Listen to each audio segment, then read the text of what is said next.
Uh, yeah, so I'm just guessing that the share button is on. So I'll just go ahead and start sharing. All right. Let me know if this is visible, Dr. Taiwo. All right. So I can see it. Okay. I see your handsome face and the flyer. I I had no idea you have this sense of humor. Good to know. All right. So hello everyone. Some of you may already know, some of you may not. I am Ugochukwu Madu. You may have seen my post on social media, especially on LinkedIn, on X. So I am super passionate about working with prospective grad students like you and secure this life-changing opportunity abroad, especially here in the United States. I'm very passionate about the United States. I'm biased towards the United States as compared to other countries because just like Dr. Taiwo, we know, the value, the immense value that this country presents, the opportunity presents for us as internationals, right? So today, we've been working so hard and preparing towards this masterclass. And trust me, lots of you may have already had several other masterclasses, several other webinars like this. But like Dr. Taiwo mentioned, we might reinforce certain things. But trust me, there will be several new things that you'll be learning today. And of course, one aspect of every webinar that I look forward to is usually the Q&A session, because that's the session that allows me to know that, um, we are leaving no stones unturned, right? So today, as the flyer already says, we'll walk you through all the way from the pre-application phase, to the application phase, the actual applying, all the way to, I wanted to also talk about post-application, but I saw that the MT scholarships team had to remove the, post-application. So probably there is also another session on that awaiting. But something that I've realized over time is that when you have a clear sense of where you are headed, if you well anticipate the future, you will be prepared, you know, in all the strategies, in all that you'll be doing today, right? And of course, it helps it makes the visa process easier. It makes the relocation process easier. Of course, if we have some time left, I would love to touch on that. But, I have a lot, in store. And trust me, the 2 hours that we've earmarked for this webinar won't be enough, right? But we'll try as much as we can to squeeze in everything into this. So I'm trying to see how we can dedicate the first 1 hour, 30 minutes or thereabout to, strictly this info session that I'm going to be facilitating, and then dedicate like the last 30 minutes or more to Q&A session, right? And then basically it's going to just be me giving you a preview, an overview of the pre-application phase, the things you need to get ready and, done to ensure that you are ready to begin the actual application phase. And then most of the time will be dedicated to, the actual application phase, which of course you can't do without the application materials. So within that phase, in detail, we'll discuss each and every important application material. And of course, I'm not going to have like a very separate session on talking about mindset, strategy, hacks, and all of that. But for each of these steps that I talk about, I will always bring in my story. I will always bring in the stories of hundreds of other successful applicants in the past. I will bring in best working strategies and hacks as we continue to navigate each of this phase.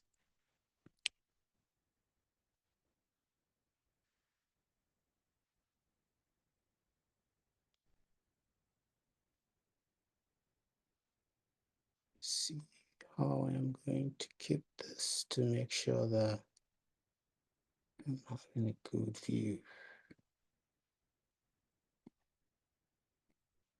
All right. So sometimes in the past, I did a poll on my X, and I asked folks what they consider to be the most important application materials and what appears to be the most difficult to get and all of that. And from my experience and from the experience of a lot of applicants, especially given our unique background as Nigerians, and of course, several other persons from across Africa and other environs. But this unique background that we have, makes our story to be unique. And sometimes you hear people say, if you explain Nigeria or some of these African countries to a foreigner, they will think you are talking about a Netflix movie. So, for example, academic transcript, getting it here in the West, in the United States, is as easy as just hitting a click button on your, university website. If I go to my university website right now and click and request for my transcript, I'm going to get a PDF version of it stamped in the next minute. And then it's going to be mailed to me latest, the next working day. But in Nigeria, in most African countries, in some other environments, it's very difficult. So I always talk about this. Ensure that you get your academic transcripts right on time because of the time that it takes and because of how difficult it is. Of course, I give it to a lot of universities who are now beginning to make this process very easy back home. So try to get your academic transcripts, and one is enough. Of course, I will talk about that later. Just one is enough at this moment. I've received a lot of questions where people say, hey, do I have to send, a copy to each university I'm applying to? No, just one copy is enough. What you have to do is ensure you have a PDF version of it. And for each school you submit an application to, you just attach a copy of it and you are good to go. You only need an official transcript when you have secured all the offers and you're about to make a decision. That's when you have to send an official transcript directly from your school to that university that you have finally chosen to resume at, right? Of course, there will be few exceptions of schools that might want to go another route, okay?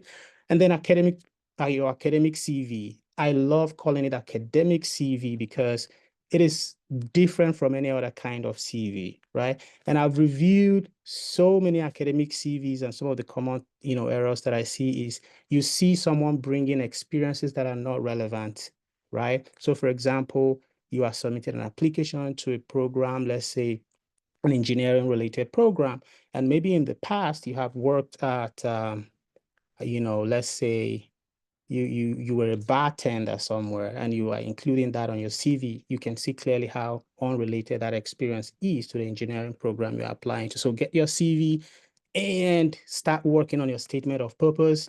And of course, series of other essays, right? Schools have different names for these essays. The most popular of them is the statement of purpose. You want to make sure that you've started, and I love the fact that you have mentors uh, and you have several other persons already talking to you about this thing. So write your statement of purpose, which can easily be adapted into several other versions of these essays, right? Um, the good thing about this is that the more you continue to revisit your statement of purpose, the better it becomes, right? Sometimes you might be overwhelmed. Just close your laptop, return to it the next day. You will see certain things that you might, wish you really did differently. So the more you revisit it, the more you rewrite, the better it becomes. I will talk about these things in details. And then, of course, recommendation letters, it's the right time to get it. Make sure you not have copies of them, but start reaching out to recommenders, potential recommenders. If you've graduated recently, let's say in the last 5 years, as lots of admission web pages of different programs and universities recommend, you should submit about, if they require like 3 recommenders, 2 should be academic recommendations and 1 should be professional recommendations if you've already started working.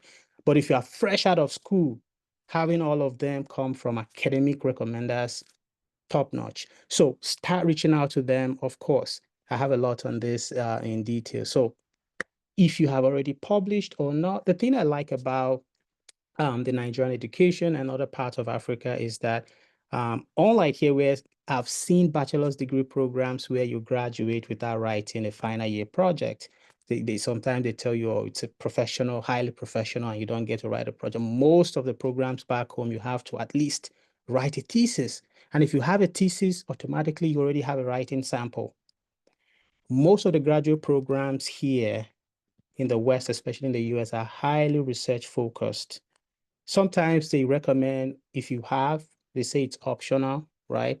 But I always recommend if there's an option to attach a writing sample, which could be your thesis. That's already a writing sample. They want to see what you can do. They want to see how, what you've written in the past. And of course, trust me, sometimes they subject it to plagiarism check.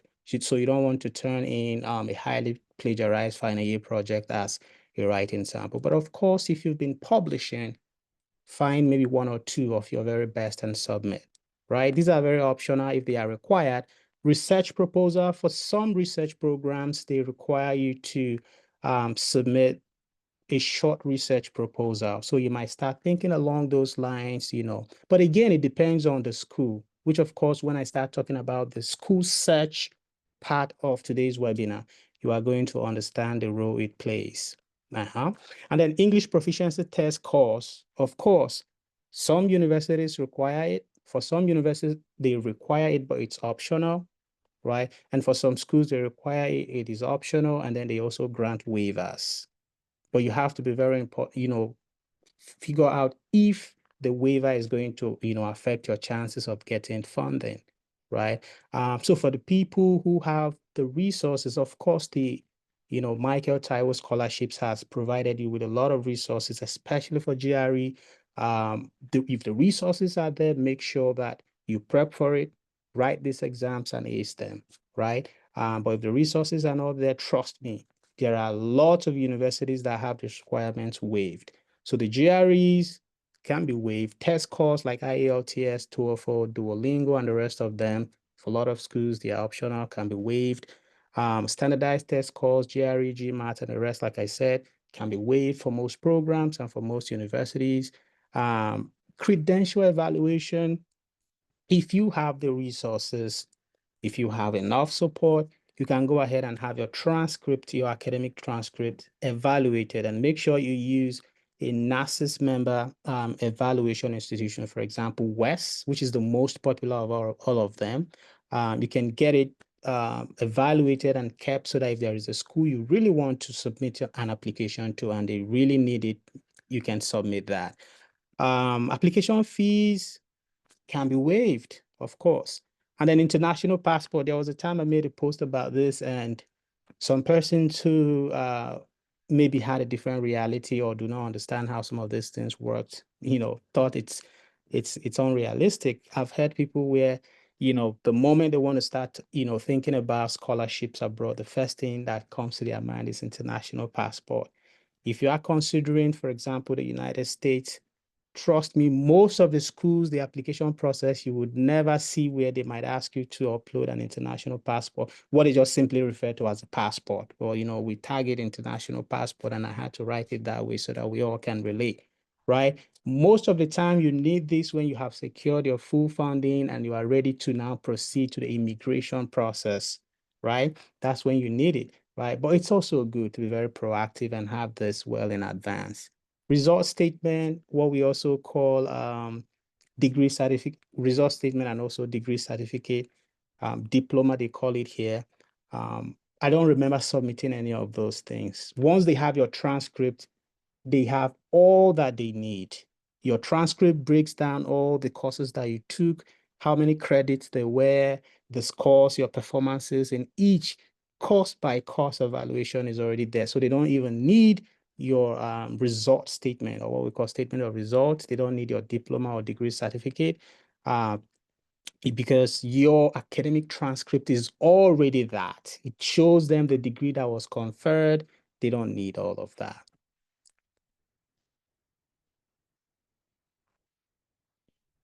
So I just finished talking about the pre-application phase, which is more like the materials you need to have well in advance. Some are optional, some are highly recommended to have before you begin.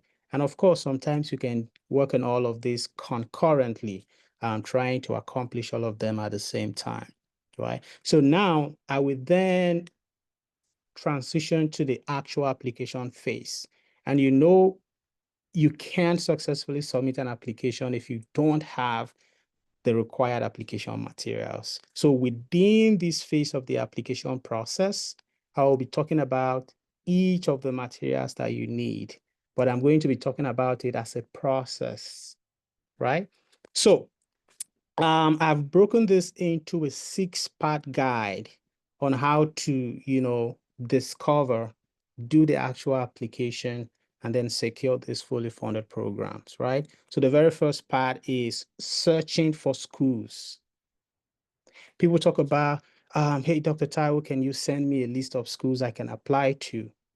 I'm telling you, the most successful applicants in the past have been people who do the search themselves.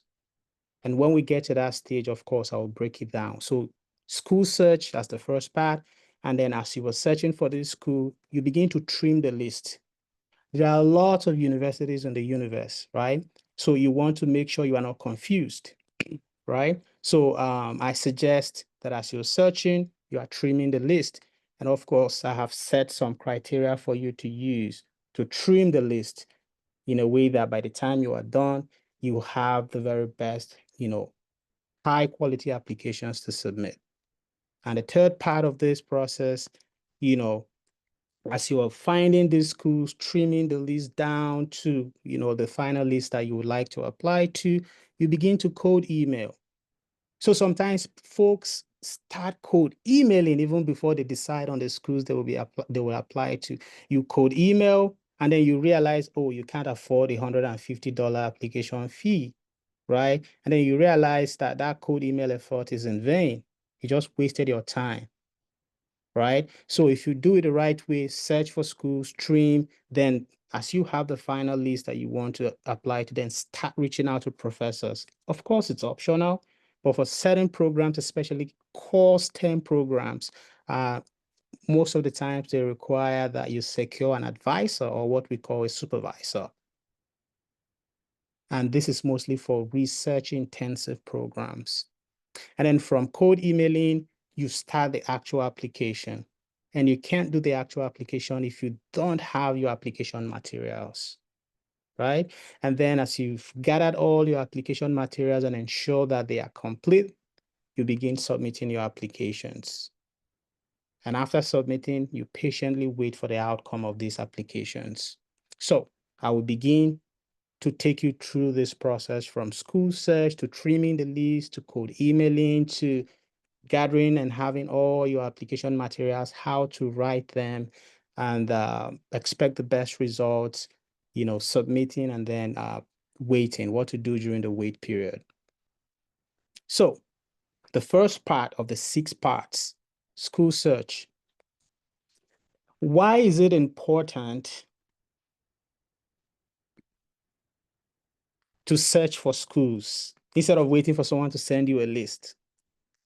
There are thousands of universities globally, right? So you want to make sure you are doing the right search. And when you do the right search, it saves you time. It not only saves you time, but it also increases your funding chances. Some time ago, I made a tweet about targeting schools that clearly state on the admissions requirement page that all admitted students are funded. Imagine having about 10 or 5 of those schools and getting, even if it's 1 or 2 admissions. The moment you get that admission, you know that funding is certain. But I have people who, submit to random schools and then they secure 20 to 30 admissions and they have no idea, how to proceed from there. Zero funding. And of course, the visa officer awaits you at the embassy, right? So you want to make sure you're doing the right search. And I recommend using, ranking and search tools to strategically find schools that align with your interest. The first two, there are so many tools. The first two that I recommend is the 4icu.org. I feel like the people who set up the platform did a great job in gathering all the universities we have all over the world and allowing you to access them based on your interest. They provide you an A to Z list of universities if you want it that way. They allow you to search by continent. So for example, if you are interested in studying in Africa, You just have to tap on that African tab and it shows you the universities in Africa, ranks them. If you want universities in the United States or in the UK, they provide all those universities. They can rank it by country, by state. And as we are here, as our faces differ, so, those our own unique interests differ. So people are interested in vast, different things. So they make sure that those interests are represented and they allow you to use them. If you are someone who is so huge and big on religion, they let you know what are the top schools in terms of religion affiliation, which of them are religion tolerant, and all of those things, right? They tell you the top schools in each country, and they can even tell you which of them have very big following or large following on social media and all of that. So they have all of these that help you to do a very good search. Second tool that I recommend is US News rankings, right? It allows you to see ranking of the universities in terms of how they are faring at the global stage, right? They also allow you to see what universities are top, for example, in the US. I recommend this for those who are, strictly interested in the United States. It does a good job at breaking universities into rankings in terms of which of them are best national universities, which of them are best graduate schools. These are different things. A university could be top one in the world, but it might not have an environment that allows graduate students to thrive. This is a fact. So it gives you all of this and allows you to search based on your interest. Niche.com also does a great job. And why I specifically like Niche is that you can even see acceptance rate of each university. These are things that people consider and sometimes people overlook. A university that has, let's say, 4 to 5% acceptance rate, it's very competitive and difficult to get into such a university. Compare that to a university that has about 30 to 50% acceptance rate. That means that your chance of getting into such a university is, high, right? So you have to consider these things. Sometimes people say, oh, I submitted to 10, 15, 20 universities and never got any offer. And if you break it down and begin to look at the acceptance rate, you realize they went for really highly competitive universities. And to get into very competitive universities, you have to be a competitive applicant, which goes beyond having a first class. I will talk about that later, right?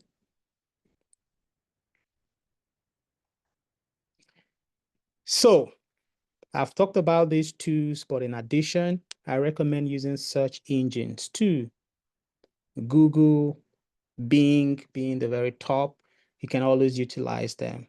I tell people that the information you are looking for is right on your phone. It's right on your computer. You just need to know how to search for the right things, the right keywords to use, right? There are people who would just go to a search engine and then ask list of top 50 universities in the United States offering a master's or PhD program in chemical engineering. And of course, Google will then show you, sources that have already done something in respect to what you are asking. There are websites that have done that, but make sure you are only clicking on reliable websites because, hungry bloggers can just come up with any kind of rankings, any kind of list and put, on their websites. And of course, what Google does is they crawl websites and, rank them. So sometimes what you see from these search results might not be very reliable, which I require and I recommend the manual search, which you actually do by yourself, right? So using these tools or any of them to search, let's assume you use US News, rankings to search, right? I have someone recently whom I'm closely monitoring in terms of the next, the fall 2026 resumption. The actual application is, in top gear right now. And then I asked them to find top 100 universities offering their program. And after getting that list, they should do the trimming. And of course, I will walk you through some criteria that you're going to be paying attention while trimming the list. So trimming this list helps you focus on the universities that match with your interest, that align with your interest. It saves you time, it saves you money, it saves you energy too, right? Yeah, you want to make sure you are not spending your hard-earned money paying for application fees in schools you did not thoroughly research. It also, most importantly, and that's the essence of this masterclass, it increases your chances of getting funding if you trim the list in the right way.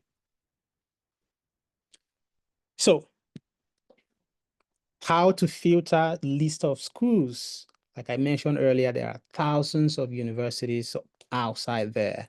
So you want to make sure that you are using relevant filters like this to trim the list of all these universities down to, let's say somewhere around 10, 20, 30 or thereabout. So program availability. A program might be top one in the world, but does it offer your program? I said a university might be top one in the world, but does it offer your program? So you want to make sure you are applying to a university that offers your program. And sometimes a common mistake that I see people do or make is that they apply to programs that sound like theirs, but are not actually their program, right? There are programs that might have communication keyword in their title, but they have nothing to do with my field of study, right? Because my broad allied program is journalism, media, mass communication, right? So for example, if you see a program that is talking about communication disorders, and then you think, oh, because you studied communication, you can do such a program, that's a mismatch of interest. So make sure they're actually offering your program, and then make sure that these universities have funding. They offer scholarships. And how you do it, for example, is if you have like top 100 universities in your program, for example, you start, let's say from the very first one, do they have funding for your program specifically? And where to find this information is on the university funding webpage. They tell you whether or not they have funding and what programs have or don't have funding. If you are not sure, send an email to the program director or coordinator to be sure on that. WES evaluation requirement. WES evaluation is very expensive. Credential evaluation is very expensive, especially if you are using WES, which is the most widely recognized of them all. It's very expensive. So ask yourself, go to the admissions, the university-wide admissions webpage, right? And then check to see if credential evaluation is a must for you.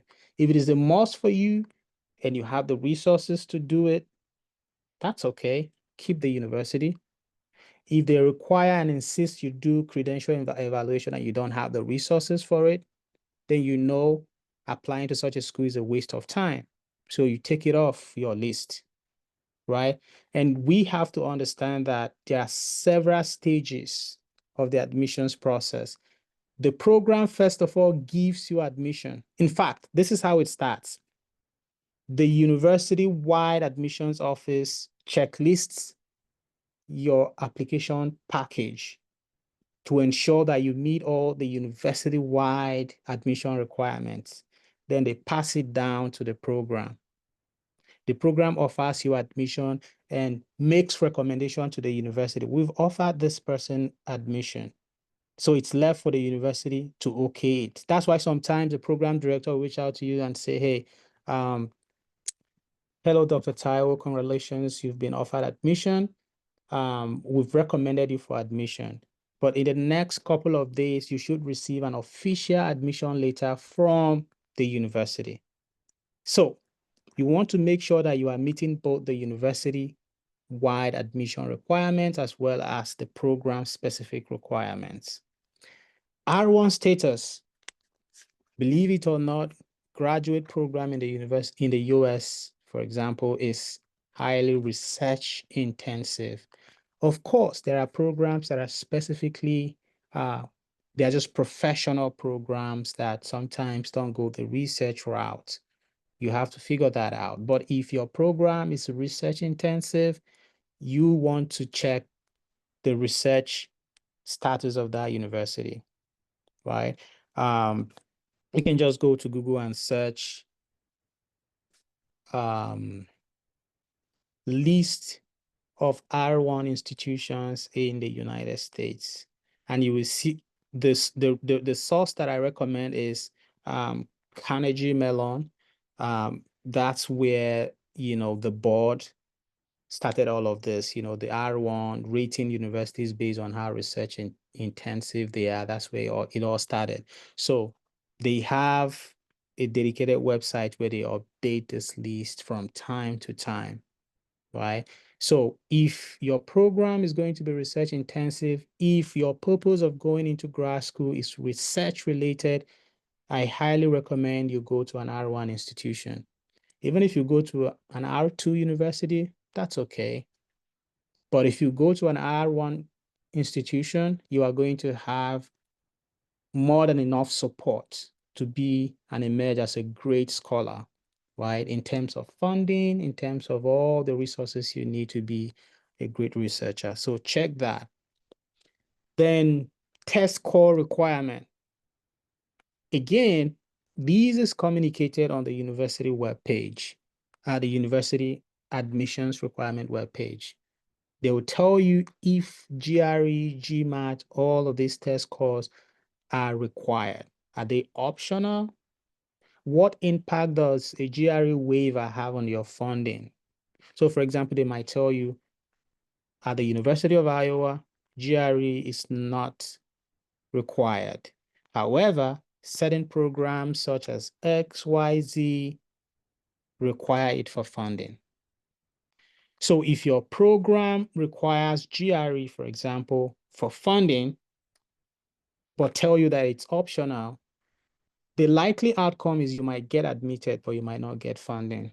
So you want to think about this. Check the university-wide webpage, admissions webpage, check the program-specific admissions and funding webpage to see and read carefully what they say about test score requirement. And of course, I love the fact that it, MT scholarships, prepares you and gives you support, to write and ace this exam. So I'm guessing you won't have an issue with that. But think about this. Application fee. The university-wide admissions requirement webpage will tell you, oh, every application requires you to pay $50 or let's say $150 or $100 at the point of submission. But then maybe if you go to the department admissions requirement page, they might say, we are waiving this, send us an email. Every information you need, maybe not every, but most of the information you need are on the admissions requirements webpage. They update it from time to time. So you want to pay attention to these key filters, right? So for example, when I was applying, I was a core member earning 33,000 Naira. And just like always, the Naira to dollar, exchange rate was something else, So I just knew right away that what I need is waivers. I need application fee waivers.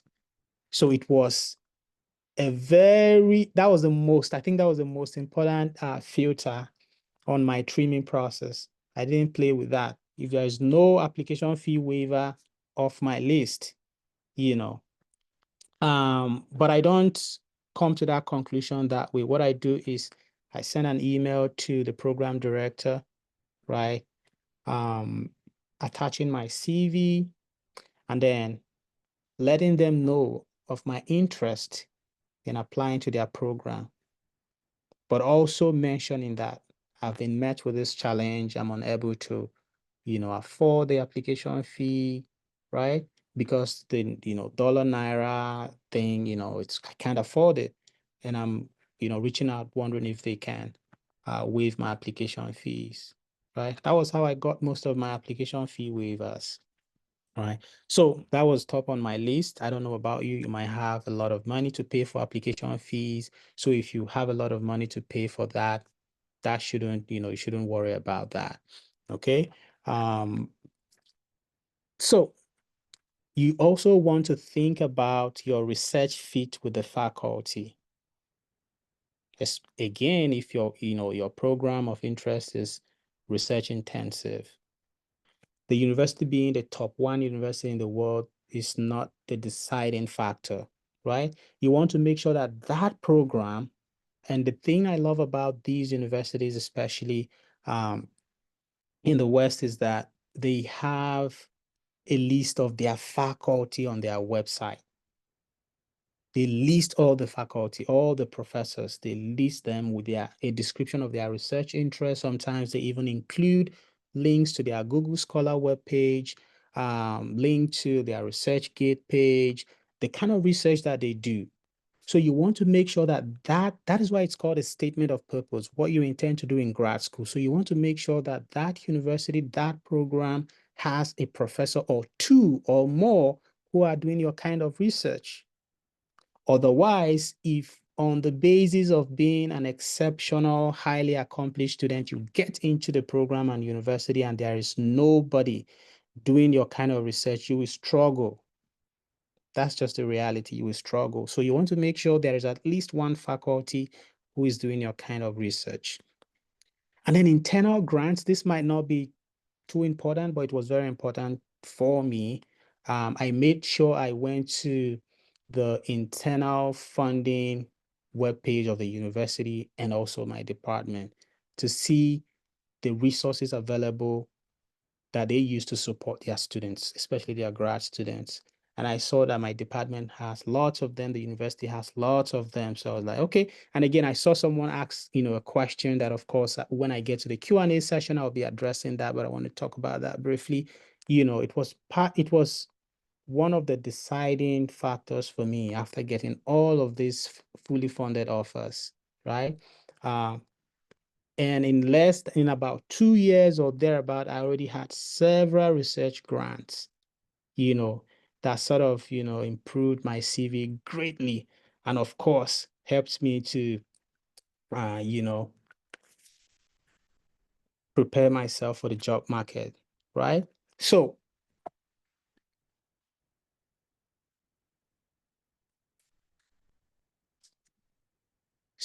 like I mentioned earlier, GRE, English proficiency, this test course, they can waive them, especially the English proficiency. They can waive it if English is the official language in your country. Sometimes the challenge people have is that you go to the university-wide admissions requirement page, and then you see that anyone who is not from, sometimes they say who's not from the United States, and then they mention a few Western countries, and then they say the rest are required to submit an English proficiency test score. So what you do in a situation like that is you might reach out to the university-wide admissions office and say, hey, I come from a country where English is the official language. Ever since I was born, I've been, I've been taught in English from kindergarten to primary school to high school to university. All my life, I've learned in English, right? And I think this requirement should be waived for me. Of course, they need evidence, so you can submit transcript. Once they see that the transcript is prepared in English, is already enough evidence. It's not a translation directly prepared in English. It's already an evidence. You can submit your, let's say, result statement or your diploma, the original certificate. Once they see that from the university, this document is prepared in English, it already gives them that sense of, oh, okay, this is true, right? So they can waive that for you. So sometimes what you see on the admissions requirement website or web page is not the final deciding factor. Always shoot an email. It just costs, it just costs data to reach out, right? So reach out to them. So previous education, if you were taught in English, you qualify for an English test called waiver, even if it's not stated on the website. You argue your case. I do that a lot. I reach out and I say, hey, I know this is stated on your website, but these, and these are the reasons I think I deserve an exemption. And they are very reasonable. They think about this and say, hey, Dr. Taiwo, look at this email I received, look at what they are talking about. And they go through and say, oh, yeah, I think this guy is making some sense. And they say, okay, we'll grant you an exemption, right? So check program-specific rules, but also check university-wide rules. So some schools may waive test scores, but your department might not. So for example, the University of Iowa might say, hey, submission of English test scores is waived for people from this country, for people from these countries. And then you go through it, you see Nigeria, like, hey, it has been waived for me. And then you go to your department admissions webpage, and then you see, yeah, it's optional at the university wide, but in this department, it's required. That's it. But again, you can always make your case, shoot an email and explain why you think you should be granted a waiver. So application fee waiver, reach out to the program director, attend open house events. The easiest way to know some of these upcoming events is you go to the admissions office, the university admissions office, and your best bet is the ISSS website, the International Student and Scholar Services. Almost every university has that office. If you go to their websites, they have an events tab where you can click and see some of the admissions, the upcoming admissions, recruitment, fairs, and all of those things. So sometimes by attending a recruitment fair, you qualify for that. Even if they don't mention that by attending it, you qualify, sometimes attending it becomes an opportunity to connect and share why this is a concern, right? This very department that I'm seated in right now, I came to school, I've been working on something. They don't waive application fees. The university here requires $100 application fee. My department doesn't waive it. But when I attended the, recruitment fair and all of that, I talked about it. In fact, I chatted on Zoom like this. I sent a direct message to the program director, letting him know that I need it. And that was it. It was waived for me. So you want to do that. So there is a misconception about application fee waiver. People think that when you reach out and you tell them, hey, I can't afford a $30 application fee, they might feel like, oh, if you can't afford a $30 application fee, then why are you applying to grad school? Are you sure you have, the money or the resources to be in grad school? No, that's false, right? It's a misconception. All of the 6 fully funded offers I got came from universities, programs that waived my application fee. In fact, the only one university that I had to sweat and save up money to pay for rejected my, my application, right? So you can see the irony. So the application fee waivers are there for people who need them. And that does not rule you out when you request for it. So pros and cons of, application fee waivers. The good side of it is that it saves you money. You don't spend money on it. And also increases the number of applications that you are able to turn in at the end of the application cycle. But the disadvantage to it is that there is more competition. Universities and programs that waive application fees, they receive large amount of applications. So you have to stand out. You have to submit a really competitive application package to be able to, receive funding, get admission and receive funding from such a program or university. So what I recommend here is if there's that top school or that university that you really admire and want to attend, and as you are trimming the list, the only challenge standing before you and that school is an application fee, and there's no waiver. You've reached out, you've done everything you can, there's no waiver. If you can afford it, pay for it. It's part of the sacrifice that you make, right? But if that's not an option, then consider, going for schools that waive it. Research fit, we are still trimming your list, research fit. So make sure that you have professors that are doing your research in that program. Make sure that there is an alignment between your interest and the interest of a professor or more in that program. It increases chances of getting an admission and then also getting funding, especially folks who are in core STEM, science, technology, engineering, mathematics courses, programs, right? Sometimes funding is highly based on you getting into a lab. And these labs are run by professors who have funding and are willing to take in new students, right? So you want to make sure there's a research fit. I've once, listened to professors talking about why a student was not admitted. So highly accomplished, amazing grades, has done a lot, but they were not clear about who these students really wants to work with, right? We want to make sure that we have all the resources that we need to make sure that admitted students thrive and succeed.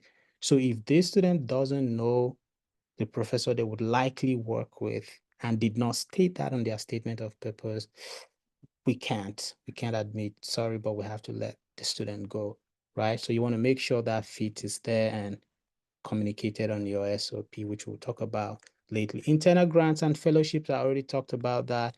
Wouldn't want to dwell on that again. So let's get to part 3. You've searched, you've trimmed the list. So at this point, you might have 10 to 20 universities. In fact, if you have up to 20 universities after doing this trimming exercise, then you've done a great job. You really searched, you really did an amazing searching job, right? In fact, at this point, I want to let you know that applying to 5 thoroughly researched universities will yield more results than applying to 50 random universities, right? The programs, the universities that I applied to, I got 2 rejections. One of the rejections was from the University of Maryland, private university.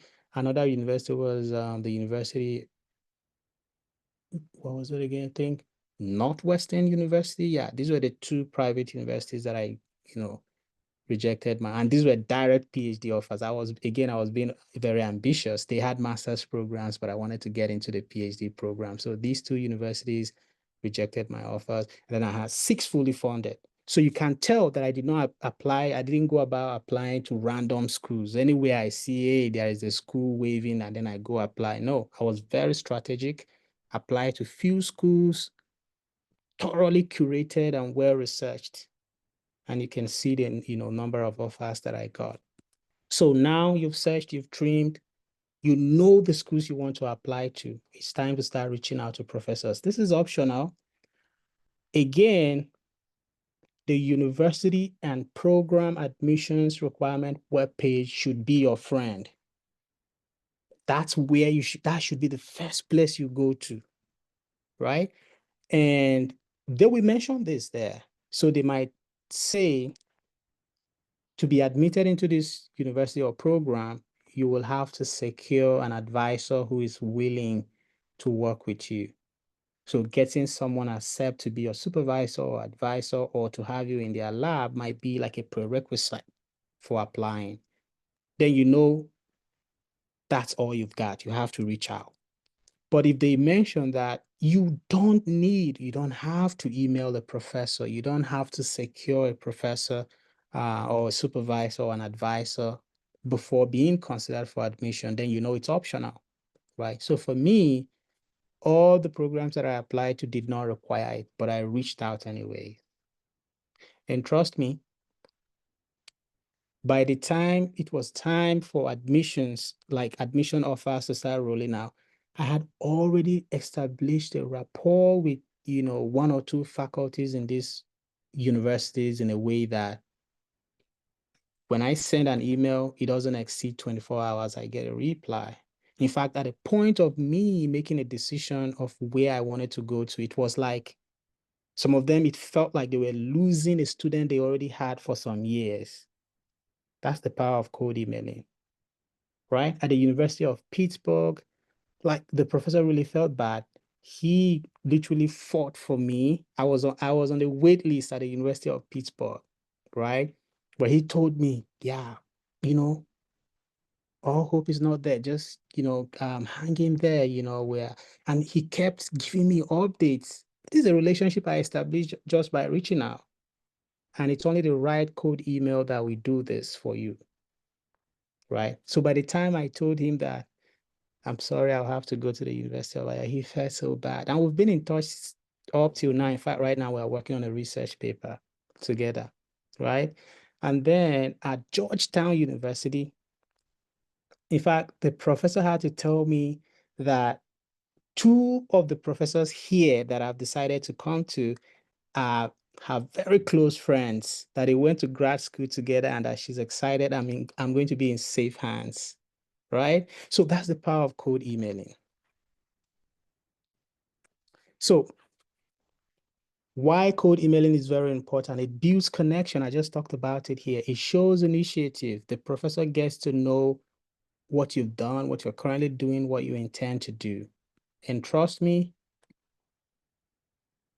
most of the times it can influence admission and funding decisions.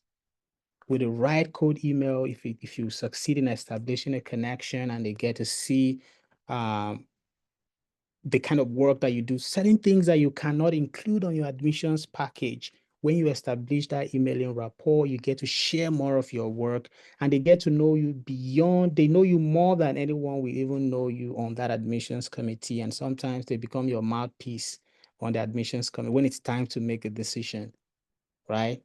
So preparation before emailing, make sure that you read faculty profiles and recent research publications carefully. I've seen people reach out to professors and then these professors are already retired.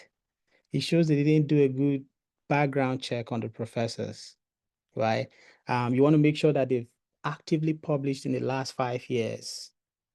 If read their profile and they've not done anything in the last 5 years, that should signal something. In fact, it's not you won't be in safe hands if you get, to be supervised by such a person. So do enough background check before reaching out. Read their profile, research. That's how you get to know that they are doing your kind of research that you're interested in. Find them on Google Scholar.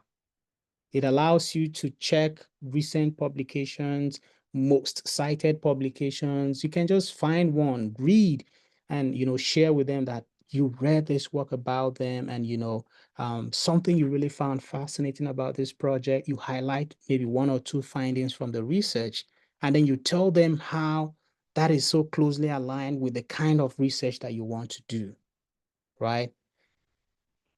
There is something that I've realized in academia that worries professors a lot. You sometimes you spend months, half a year, 1 year, 3 years before you get a research paper published in a top journal. It's not like the journals where you write a paper today, next week it's published.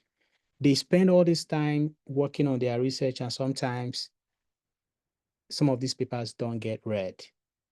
So when someone reaches out telling them they've read their paper and provides evidence by talking about some of those things in the paper, they feel excited, they feel happy. It's part of their fulfillment, right? They produce this scientific work to impact for people to read them. So when somebody finally gets to read it, they feel happy about that. They feel happy reading, getting feedback from their paper. So ensure that your interests align. I've seen situations where people reach out to a professor and they're like, hey, you are interested in this, I'm not interested in this, so we can't work together. So don't, that's a red flag. Now, bringing us to the red flags, misaligned interests, overly, frequent follow-ups. Professors are very busy. If you send them an email, I recommend give them at least 1 week before sending a follow-up.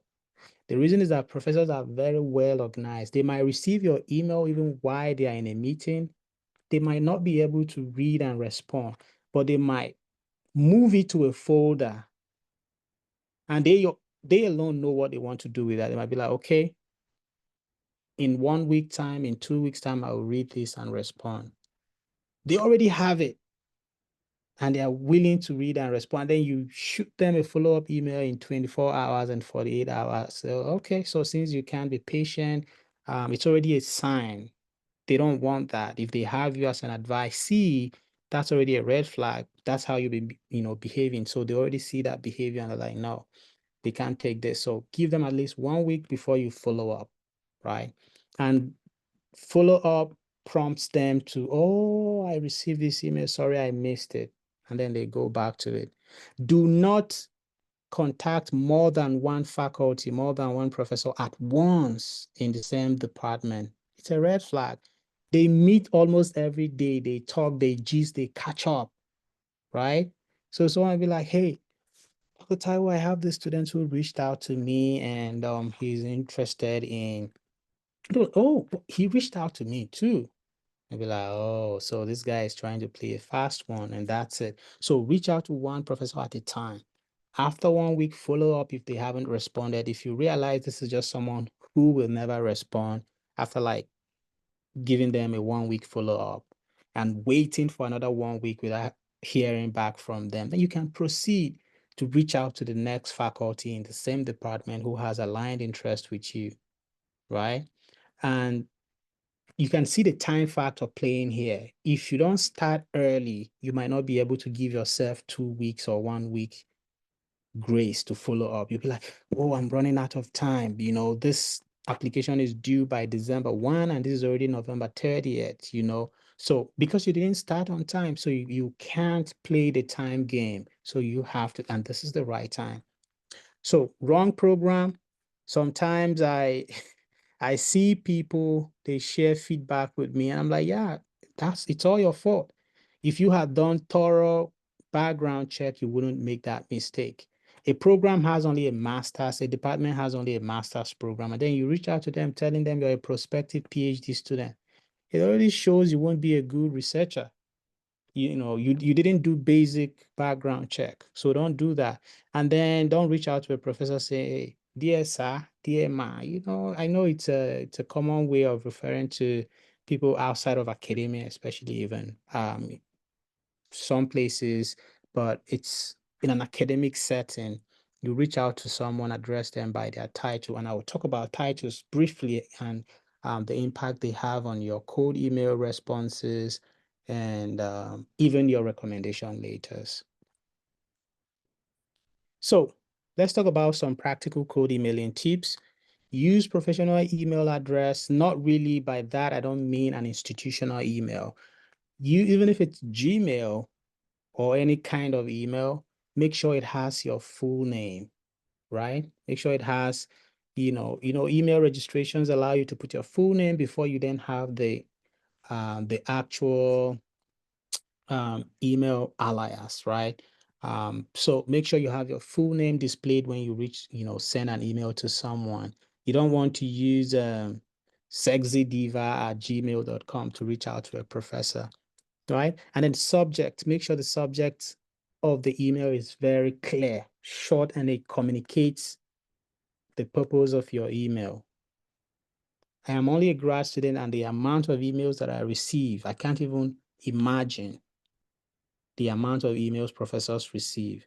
So what I usually do sometimes, if once I see an email by the subject alone, I already know if it's relevant or irrelevant, right? So make sure you are, writing the right subject line. Prospective PhD student, fall 2025, fall 2026, spring 2027, very clear. Keep your language formal, no emojis. Don't sound desperate. You are bringing value, right? And then be mindful of time zones. Sometimes someone might have their, let's say, system. They might not turn, let's say, the sound off. It might be close to their bed. And then maybe if you send an email or send something, their computer might notify them that they received something, and then only for them to wake up around, you know, let's say 11 midnight or 1 a.m., and then it's an email from a prospective student. What I did throughout my time as an applicant, and what I recommend you do, is Google is your friend. These search engines, use it. Ask, what is the current time in Iowa City, for example? It will tell you. I've done it several times and it's correct. You can also figure out the time zone difference between your professor's time zone and your time zone. For example, Nigeria is, let's say, 6 hours ahead of the Central Time or Chicago time, right? So I use that to know when to send emails to my professors here in Iowa City. So you can also schedule your emails. You might write an email at a time that is daytime in your own time, but it's midnight here. Just schedule it to arrive, let's say 8 a.m. or 9 a.m. the next morning, especially on a working day, right? What else? Yeah, always try to include a call to action. Dear Professor XYZ, I am Ugochukwu Madu, prospective PhD student. I'm interested in applying to the PhD program in your department, and I've come across your profile, read, and I have seen that our research interests align. I would really appreciate an opportunity to connect and get to discuss more about my research and learn more about the work that you do at the University of Iowa. That's a call to action. You are not just letting them know you're a prospective student, you are seeking their audience. Even if it's 10 minutes, you are seeking an opportunity to connect, right? And I must tell you, all the universities where I got admitted, I had a FaceTime conversation with nearly, the professors there that I reached out to, because I had a call to action included. You're like, okay, I'm busy for the next 2-3 weeks, but let me know what your, availability is, starting from this, and then, I had to, like, make sure that I found time and we talked. So when you send a cold email, always ensure that you attach your academic CV for their reference. That's what they are going to look at and then see, oh, okay, this is the kind of student we are looking for. Even when you are requesting for application fee waivers, it does wonders too. You can also attach transcript, but that's optional. You want to attach every evidence that shows that, oh, you have value, you are bringing value, and you deserve to be paid attention to.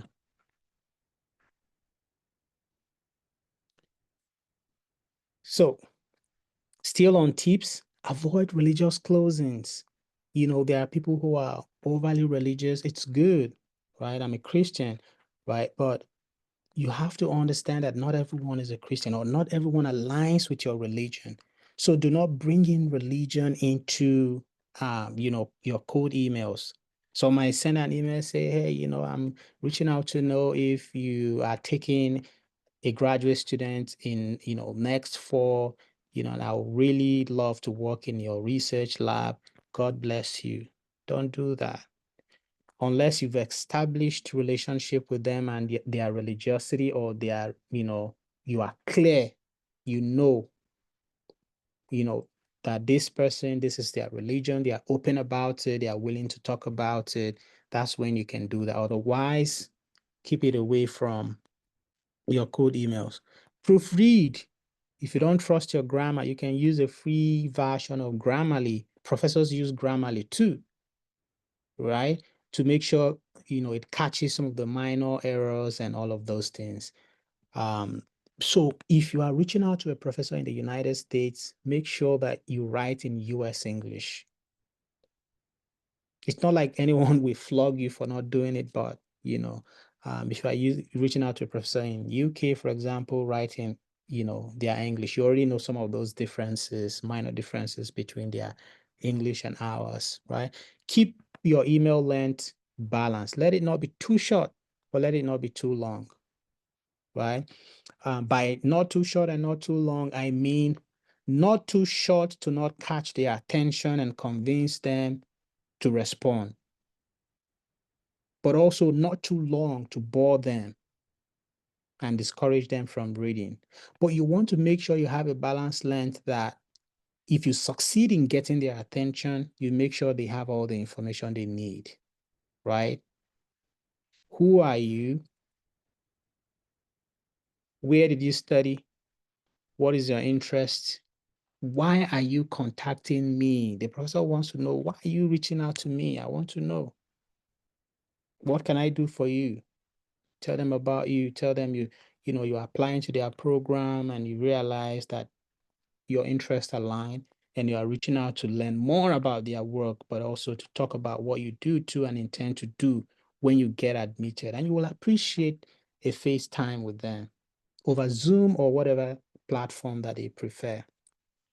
So ensure that your CV and email are consistent. Don't reach out to a professor telling them about you being interested in their work, you doing that specific kind of work, and then your CV is screaming another thing. People do it.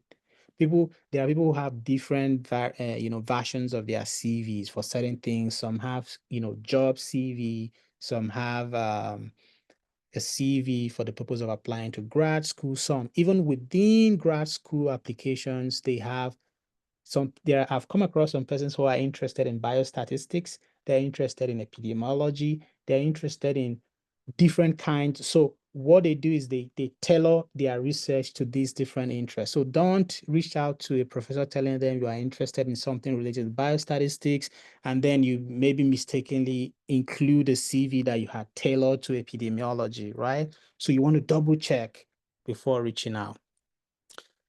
So be strategic in reaching out, quality over quantity of applications, like I said before, right?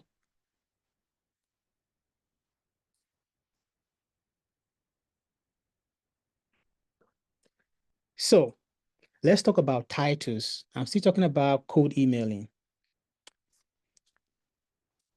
You are very familiar with these words, or these titles rather: lecturer, doctor, professor.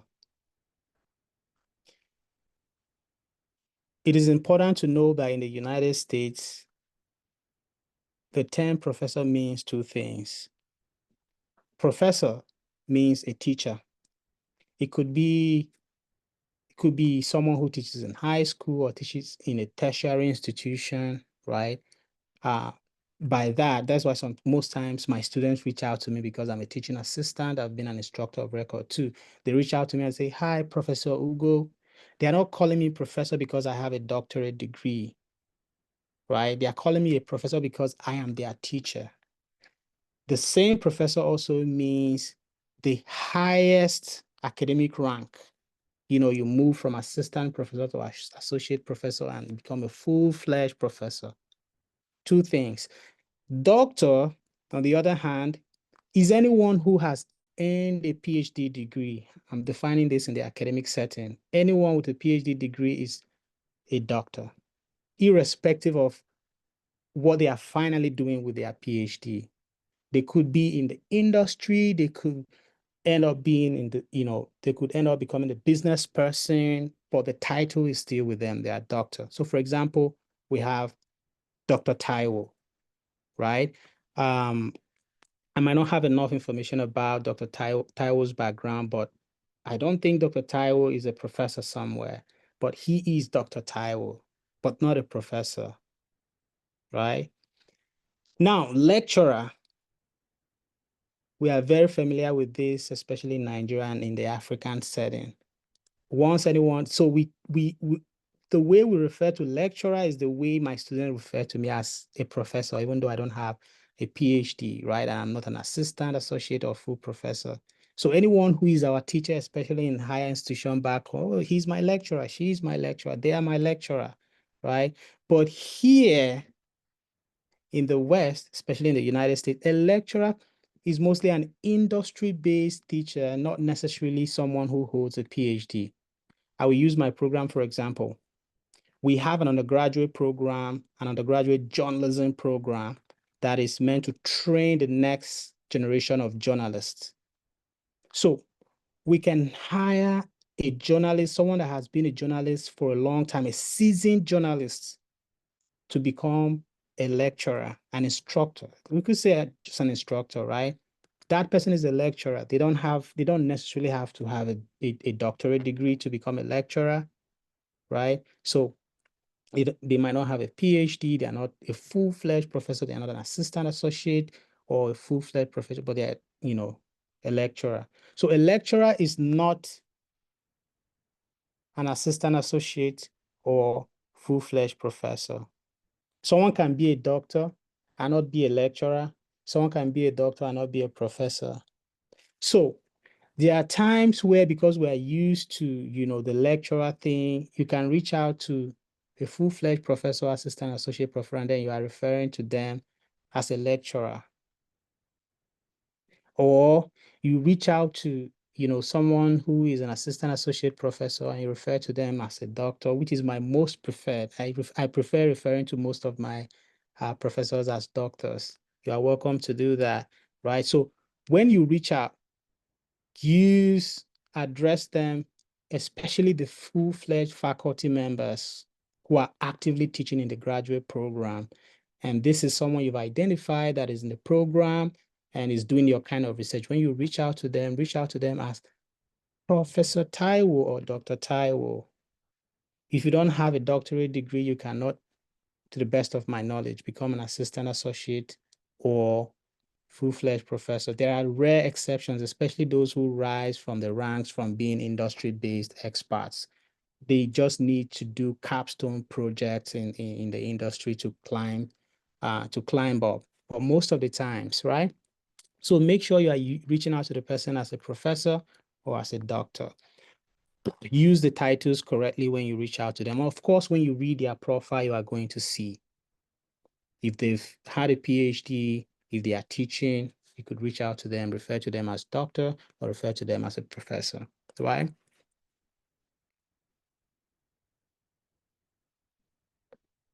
Gender identity, you have to be gender identity sensitive. Until I started applying to grad school and came here, I had no idea that some of these things exist. I felt like there's only in the world, we only have a man and a woman, we have a he or a she, but sometimes reality hits, and we have to play safe, right? We have different opinions on this, but we also have to like respect people and ensure that we are not getting them upset by referring to them, using, maybe some pronouns that they don't want to be identified as, right? So make sure you read the profile of the professor and pay attention to the pronoun that they are using to describe the professor before making sure you are using it, right? I've seen a situation where sometimes you see, oh, but this is a woman, and then you reach out to them, and then one misuse of their, um, pronoun, and it becomes a problem. Some might decide not to just respond to you, but some might reply with a very stern warning, asking you not to do it. So make sure you are sure about that before reaching out to professors via cold email. And for most of them, the first response they will have that clearly indicated in their signature, right? And I just wanted to talk about this briefly as why academic titles are also very important. When you are filling your application, package that you want to submit, you will get to a point where they will start asking you who are going to be your recommenders. And then you start putting their information, their name. At some point, they will ask you what is their position, right? So because we are used to referring to our professors as lecturers, you might just say, oh, lecturer, Department of Chemical Engineering, University of Uyo. I recommend, instead of referring to them as a lecturer, which could be misunderstood, refer to them by the correct title. For example, Professor, Department of Chemical Engineering, University of Uyo. When they start reviewing the application, they know that truly this is coming from, a professor, right? Sometimes that might lead to misunderstanding. Oh, okay, maybe this person does not have a PhD, is not an assistant associate or full professor. They lack the nuance, they lack the knowledge to truly recommend and talk about your research expertise or promise, right? So always refer to them as professors. They could be an assistant, it could be an associate, it could be a full professor. Refer to them as professors. Unless clearly they are maybe graduate assistants, the people who are newly employed, they don't have a PhD yet. Well, I don't recommend you use that kind of person for your recommendations. You want to make sure your recommendations carry weight, right? So you can use an assistant, associate, or full-fledged professor. But please make sure you, especially if you are targeting a research intensive program, use persons who have already obtained a PhD. They are the ones who can make critical assessment of your preparedness for success in grad school, especially if the program is research intense. Part 4, we are making progress. The actual application, we've talked about searching, trimming, cold emailing, and then, right? So you've cold emailed, and at this point, you might start seeing some green lights. Oh, the way this professor responded, it looks like, you know, so I paid attention to those green lights when I was applying at the University of Pittsburgh. The way the professor responded to me, I already knew, right? I was like, okay, I'll keep this on my list. I reached out here at the University of Iowa. The response, I was like, oh my God, this is already a green light, right? I had to keep it. I also applied to the University of Alabama. I got in. So the way the professor there responded, I knew these were like green lights. So at that point, I had already concluded these are the programs and universities that I'm submitting my applications to. Time to get to work, my statement of purpose and all of those materials. So let's get talking about them. We'll begin with statement of purpose, right? So think of your statement of purpose in 3 parts. Your statement of purpose is your past, your present, and your future. And I mentioned something at the beginning of this, webinar. I said, if you have a solid SOP, it can be adapted into any kind of essay, be it a personal statement, be it a statement of intent, be it anything. It can easily be adapted. So think of it as past, present, future. What have you done? What are you currently doing? What do you intend to do? Gives them an insight into your past, what you are doing, and what you intend to achieve, right? Approach your statement of purpose with a business pitch mindset. There is no free money anywhere. That's what I tell people. When you hear people say, oh, I'm excited to share that I've just been offered a fully funded program, or I'm resuming at the University of Iowa on a fully funded program. It's not free money. No one has free money somewhere that they want to waste. So you must show value. Why must we invest in you? Why do you think we should invest in you, right? So what have you done, and what do you intend to do that would convince an academic investor, an admissions committee, a funding committee to want to invest in you? Think about it that way.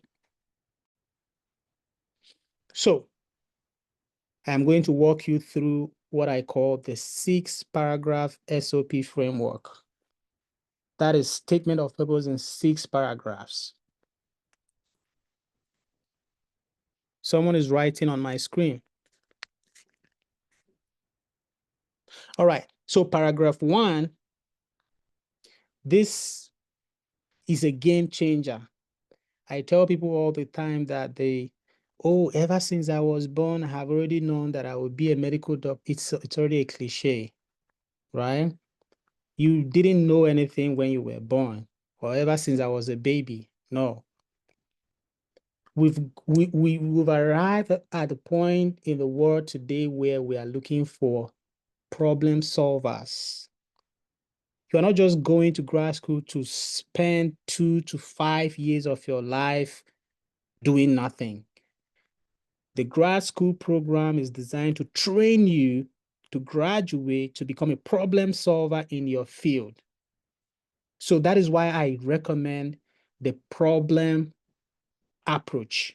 Identify a problem in your field, or a problem in the world, or a problem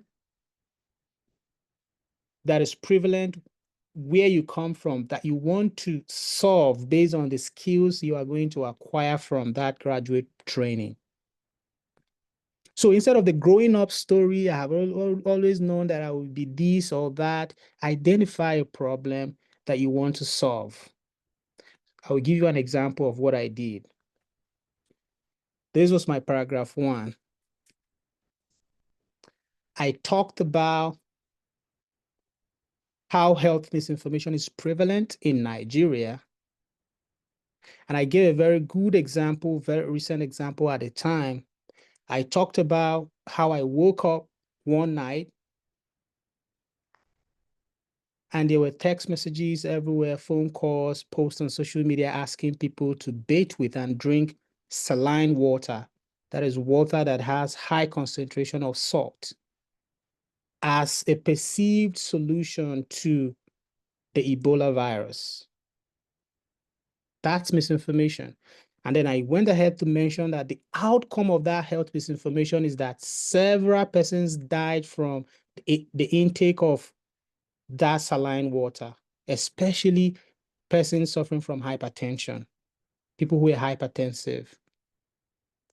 Seeing this, I decided that I'm going to study health misinformation, and using the skills, the knowledge, the experience that I'm going to acquire from this graduate program, I intend to develop mediated communication strategies for addressing health misinformation.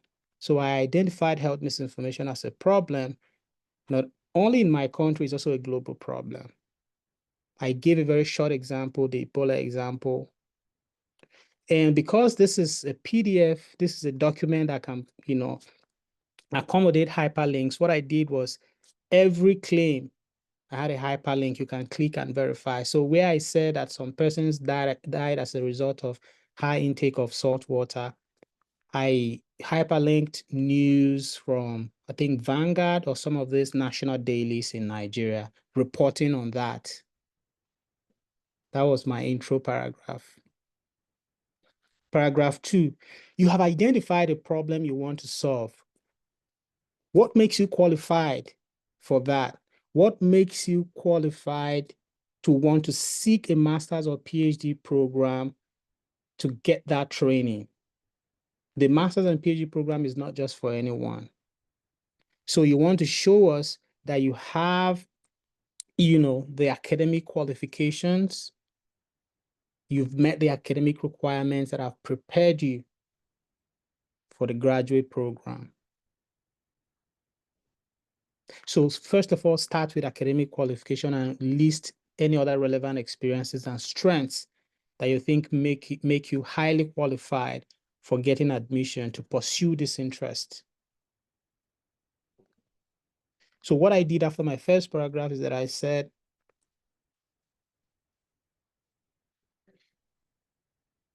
in readiness for grad school, or in preparedness for grad school,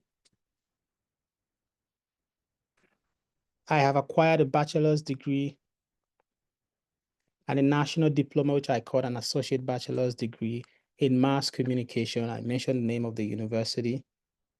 I talked about what my thesis was about and how this undergraduate experience has provided me with the needed methodological rigor to thrive in grad school. This is the problem I want to solve. Highly research related. This is the academic background that I have, and that makes me ready for grad school. Paragraph 3, you've identified the problem. You've talked about your academic qualification for the program. Why this program? Why this university? There are so many other universities outside there that offer this program. Why us? Why are you interested in our program? This is where you can then begin to talk about the fit between your interest and the interest of the faculty at the program, the ranking of the program. You can talk about, the research labs that are available there, the resources that are available to students. Basically, you are trying to let them know that their program and university is top on your list.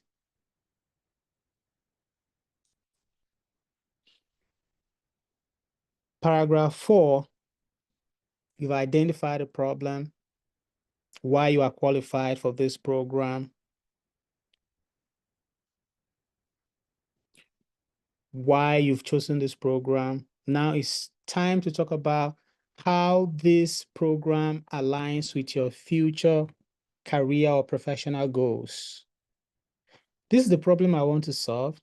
I have this qualification that allows me to get into the program to be able to solve this problem. And this is why I think this department, this university is the best fit for me. They have top, and highly ranked professors who are highly cited in the field, doing great and tremendous work in that area of research. And in the future, I intend to become a professor, or I intend to do XYZ.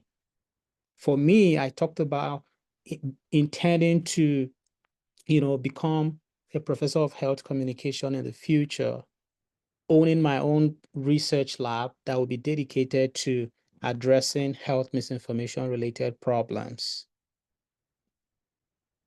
And that I think that this department, having the right professors who have these experiences, having the right resources, it aligns with my interests. They have all it takes to train me and prepare me for this future, for my future goals, for my career goals.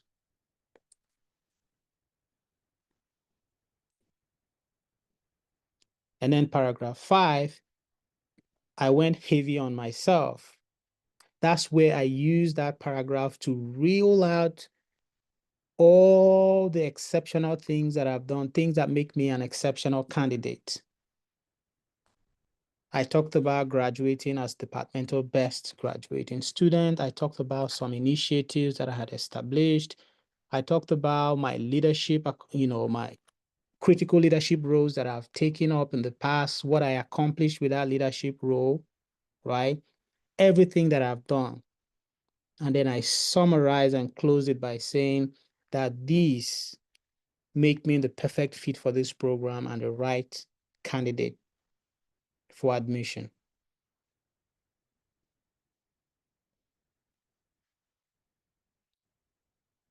And then in the final paragraph, what I did is to wrap up and conclude, reiterate the problem that I'm interested in and why it must not be neglected, why we must solve this problem, right? Why the program is the right fit, is the best fit for me, right? Why this is the best place for me to get the training for my future career goals, and how I am prepared to bring value to the department and to the university.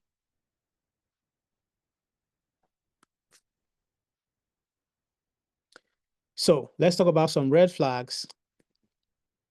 Avoid cliches like I mentioned, since I was a child, since I was a baby thing. Start looking for problems in your field that you are interested in solving. Use the SWOT analysis: strength, weakness, opportunity, and threat. Know your strengths, know your weaknesses, know the opportunities that the program presents, right? So play to your strengths, right? Utilize your strength properly. Highlight your, strength over your weaknesses. For statement of purposes, for most schools and programs, they will tell you the word count. They might tell you, oh, 500 words to 700 words, or might say 700 words to 1,000 words, right? But the thing that I've realized from experience, and even as a journal peer reviewer that I am right now, is that most of the times it's difficult to pay attention to the word count. So for example, if I'm reviewing applications, it's difficult to say the professor will intentionally, copy out all the text on your SOP, paste in, MS Word to tell how many words are there, right? Unless maybe they've built in a system where they stay on to do the review. Most of the time they have to download this to their systems to read, right? It's difficult to say someone is paying attention to the word count, but you make them wary and you attract their attention to the word count if it becomes too long. So my SOP was 2 pages, right? And then I used 1.5 line spacing for myself. You can use 2. And I recommend you save as PDF. When you save as PDF, you've locked, the formatting. No matter the type of computer that they use to open it, it won't scatter. It will appear the way that you wrote it. But if you submit it as a Word document or as a Google Doc, right, depending on the version of the MS Word or the laptop or the system they are using to open it, it might appear scattered. So you want to make sure you're submitting PDF unless it is otherwise stated, right? So I recommend you get people to review your SOP before submitting. What I did was to tell you how I utilized my code emailing. The professor at the University of Pittsburgh reviewed my statement of purpose. So imagine when a professor who has been sitting on an admissions board for a long time gets to review and give you insider remarks and feedback and recommendations. That's how blessed I was during my application period, and code emailing did it for me, right? Yeah. So let's get to academic CV. Remember, we're talking about the actual application and the materials you need. Academic CV, make sure you have a header at the top that includes your name. The name should be very bold. And then include your contact, your profiles. I'd wanted to include a screenshot, but I didn't remember to do that. And then follow it with your post-secondary education, right? Anything that is below higher education, I don't think should be here. You don't need that. You don't need your high school education and all of that to be here, just post-secondary. And then make sure that you highlight the program, bachelor's degree, let's say BS, Mass Communication, University of Uyo, the year that you graduated. Under that, you can have your GPA, right? And if there is any other thing you want to add there, maybe if you were the best graduating student or anything you want to highlight there. If you were in top 1 of your class, for example, you could, in bracket, after your CGPA, for example, if you say you graduated with, let's say, 4.5 CGPA, right? You want to indicate that that is a first class. And then if you are able to know what percentage, if you are in the top 1 or top 5 of your class, you can mention that as well. And then I arrange this in a way that once somebody looks at the very first page of your CV, they are going to make an impression of you, right? they look at your academic qualification, and then I like the honors and awards and recognitions section to come immediately after your qualification, because if you've won, if you've achieved a lot, you want that to be at the very top and highlighted, right? So for me, I had several awards. So I wanted that to be there right on the first page. And they were mostly academic awards. So I had to put that there. And then memberships, right? For example, if you're already a member of some professional organizations in your field, you have to, highlight that. It shows that at that level, you are already thinking about professional impact. You've already identified with a professional body in your field, and you're already a member of it. It says a lot about you. Research experience and interest, there are people who take it upward, but I have it at that point. Where what I did at that point was talk about my research experience at the undergraduate level, and then what I was already doing in terms of publications, right? And then below that, I had relevant work experience. I call it relevant because I mentioned earlier, you don't want to bring a bartender work experience and then have it on your CV when you're applying to, let's say, chemical engineer, and that does not relate. So make sure that everything that is on your CV is in one way or the other related to um, your grad school application, right? And then volunteering and internships, I had to bring it together because both sections I didn't have like a lot going on. So I had to merge it. So for some people that have volunteered a lot, it could be an independent section on its own. If you've done a lot of internships, you could separate it. Even if you have just one for each, you could also separate. But for me, I had to bring it together. And then teaching experience, some of you who follow me may know that I served at Benue State University, Department of Mass Communication, because I'm a graduate of mass communication. I got posted there. So I was teaching, so I already had that experience. So I had to add it there. And then I also brought in my publications. I had 3 publications at a time. So I had to include that there. And then leadership experience. I had to mention, don't leave out anything. Every single thing is important. I had to include even the leadership experience I had as a class rep, you know, but then I went ahead to mention, what it means. So here we don't have class rep, so the professor might not know what it is, but if you explain what your duties were, your responsibilities were, they get to understand what it means, right? And then I had to include skills that I've acquired. I had to include IT related skills and also soft skills.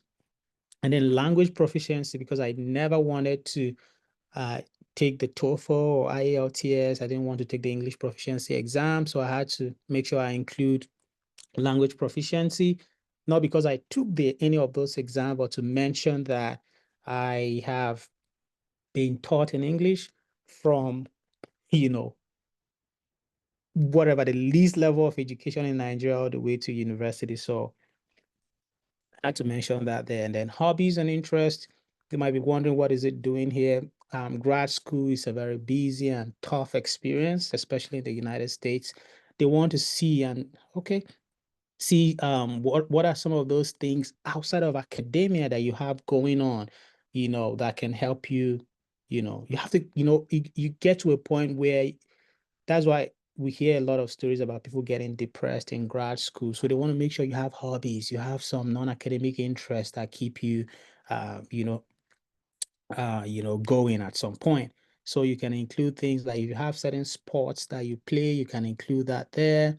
If you so for example, you could include academic hobbies too, like, if you love reading, if you love researching, those could be hobbies too. I had volleyball there, I had other things that I do there. And then references, to be honest, you don't have to list the professors there or your recommenders, just say available on request. The actual application package will have a place where they will ask you to input the details of the people that will be recommending you, right? So you want to leave that out. Um, Formatting tips, 2 to 3 pages max. Mine was, I kept it at 2 pages. If it exceeds this, trust me, at this point, it means you are just, I think you are just overhyping your accomplishments at this point, right? So keep it within 2 to 3 pages max. They have a lot of applications to review.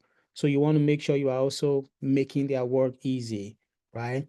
Don't make it too colorful. Don't make it too colorful. When you are done, save your CV as PDF. That way, everything is locked. The formatting is locked, and it appears, whoever downloads it, it appears the way you set it up. And then always have a footer that has, in the process of numbering the pages of your CV, always make sure that you add your name to it, right? You could say Ugochukwu Madu CV page 1, Ugochukwu Madu's CV page 2, something like that. And then use horizontal lines to, differentiate the sections. Transcript, any transcript that you have access to is considered unofficial transcript, whether the university registrar's office signed on it or it's unofficial, right? And one is enough. You can use one and apply to so many schools. When you finally decide on which you want to resume at, you can then ask your university to send an official transcript directly to the university. You won't have access to that one. That's an official, that's an official transcript. So whichever one you have access to is unofficial. So when you get a transcript, scan it, make sure the quality is good, right? Don't just use any scanner on your phone. You could pay some money to the cyber cafe guys and let them use an actual scanner, right, to scan it so that, even if it's viewed on a very large screen, the quality will be okay and enough. It won't be blurry. Okay. So you can only send official transcripts after you've secured your admission. Tips on recommendation letters, you don't need to have access to them. Reach out to your professors early. If you haven't, start reaching out to them. For me, I had to establish a rapport with my professors that I wanted to recommend me. I was lucky to serve in an academic institution. So I had, the head of the department, who was actually outgoing at the time, write one recommendation for me, and then I had two of my undergraduate professors write the rest for me. So I reached out early enough, told them, hey, I'm considering applying to grad school, and I would like you to write a recommendation letter for me. So what I usually do is I don't leave my fate in their hands. Your professor might not know a lot about you, even though you might be close, right? So what I did was I would write like a brief description of my interest, attach my academic CV so that even if they want to make reference to it, they can reference it and have a lot to say about you. But if you don't provide them with enough information about you, your interests, what you've done, your accomplishments, they are going to write a recommendation that will not be so strong. And some of them have generic recommendation letters that they adapt for everyone. They just remove the name and replace it. So what I do is I also include a recommendation letter draft. So I said, I know how busy you are. So to make the process easier for you, I have included a draft. Feel free to, adapt, make changes as you wish. Most of the times, what they do is to go through it to make sure they are not signing their life away, and they make use of it. So you can take advantage of that to, no one knows you more than you do. No one knows you more than you know yourself. So you can take advantage of that, write a really strong recommendation letter, give to them. They can make one or two changes. Of course, don't lie on your recommendation letters. So, final checklist, review all requirements, attach your documents, check to make sure you have everything ready before hitting the submit button. Of course, the admissions office would usually reach out if there is something missing and say, hey, we just reviewed the application pack. and we realize something is missing, please go back and submit, right? So if they require writing sample, submit. Even if they don't require writing sample, but there's an option to include writing sample, feel free to include it. It strengthens your application, right? So one thing to note is that no application is perfect, can never be. Do your best and submit it, right? And then when you submit, and then just hope for the best, right? Don't expect to be perfect. Perfection is a mirage. That's how I see perfection. And then the application outcomes, this is the period where you sit and wait, right? HPP is real at this point. This is the point where you are just looking at your screen and every single alert, notification, email you see, you rush and look, and then you realize it's not from the admissions, team, right? And then for some programs and schools, you might get invited to attend an interview. They'll be like, hey, dear Ugochukwu Madu, congratulations. You've reached the interview phase of the admissions process. We're inviting you to interview with our faculty. Let us know when you are available between this time and that time. And, so before you attend that interview, go back to your SOP. Read your SOP, be very familiar with all that you said on your SOP. They're not going to ask you abstract questions. The questions will come from the application package that you submitted. So read your SOP, revisit your CV, go through your writing sample again. If you submitted, let's say, an undergraduate thesis, these are professors, these are researchers. They might want to ask one or two questions about your research.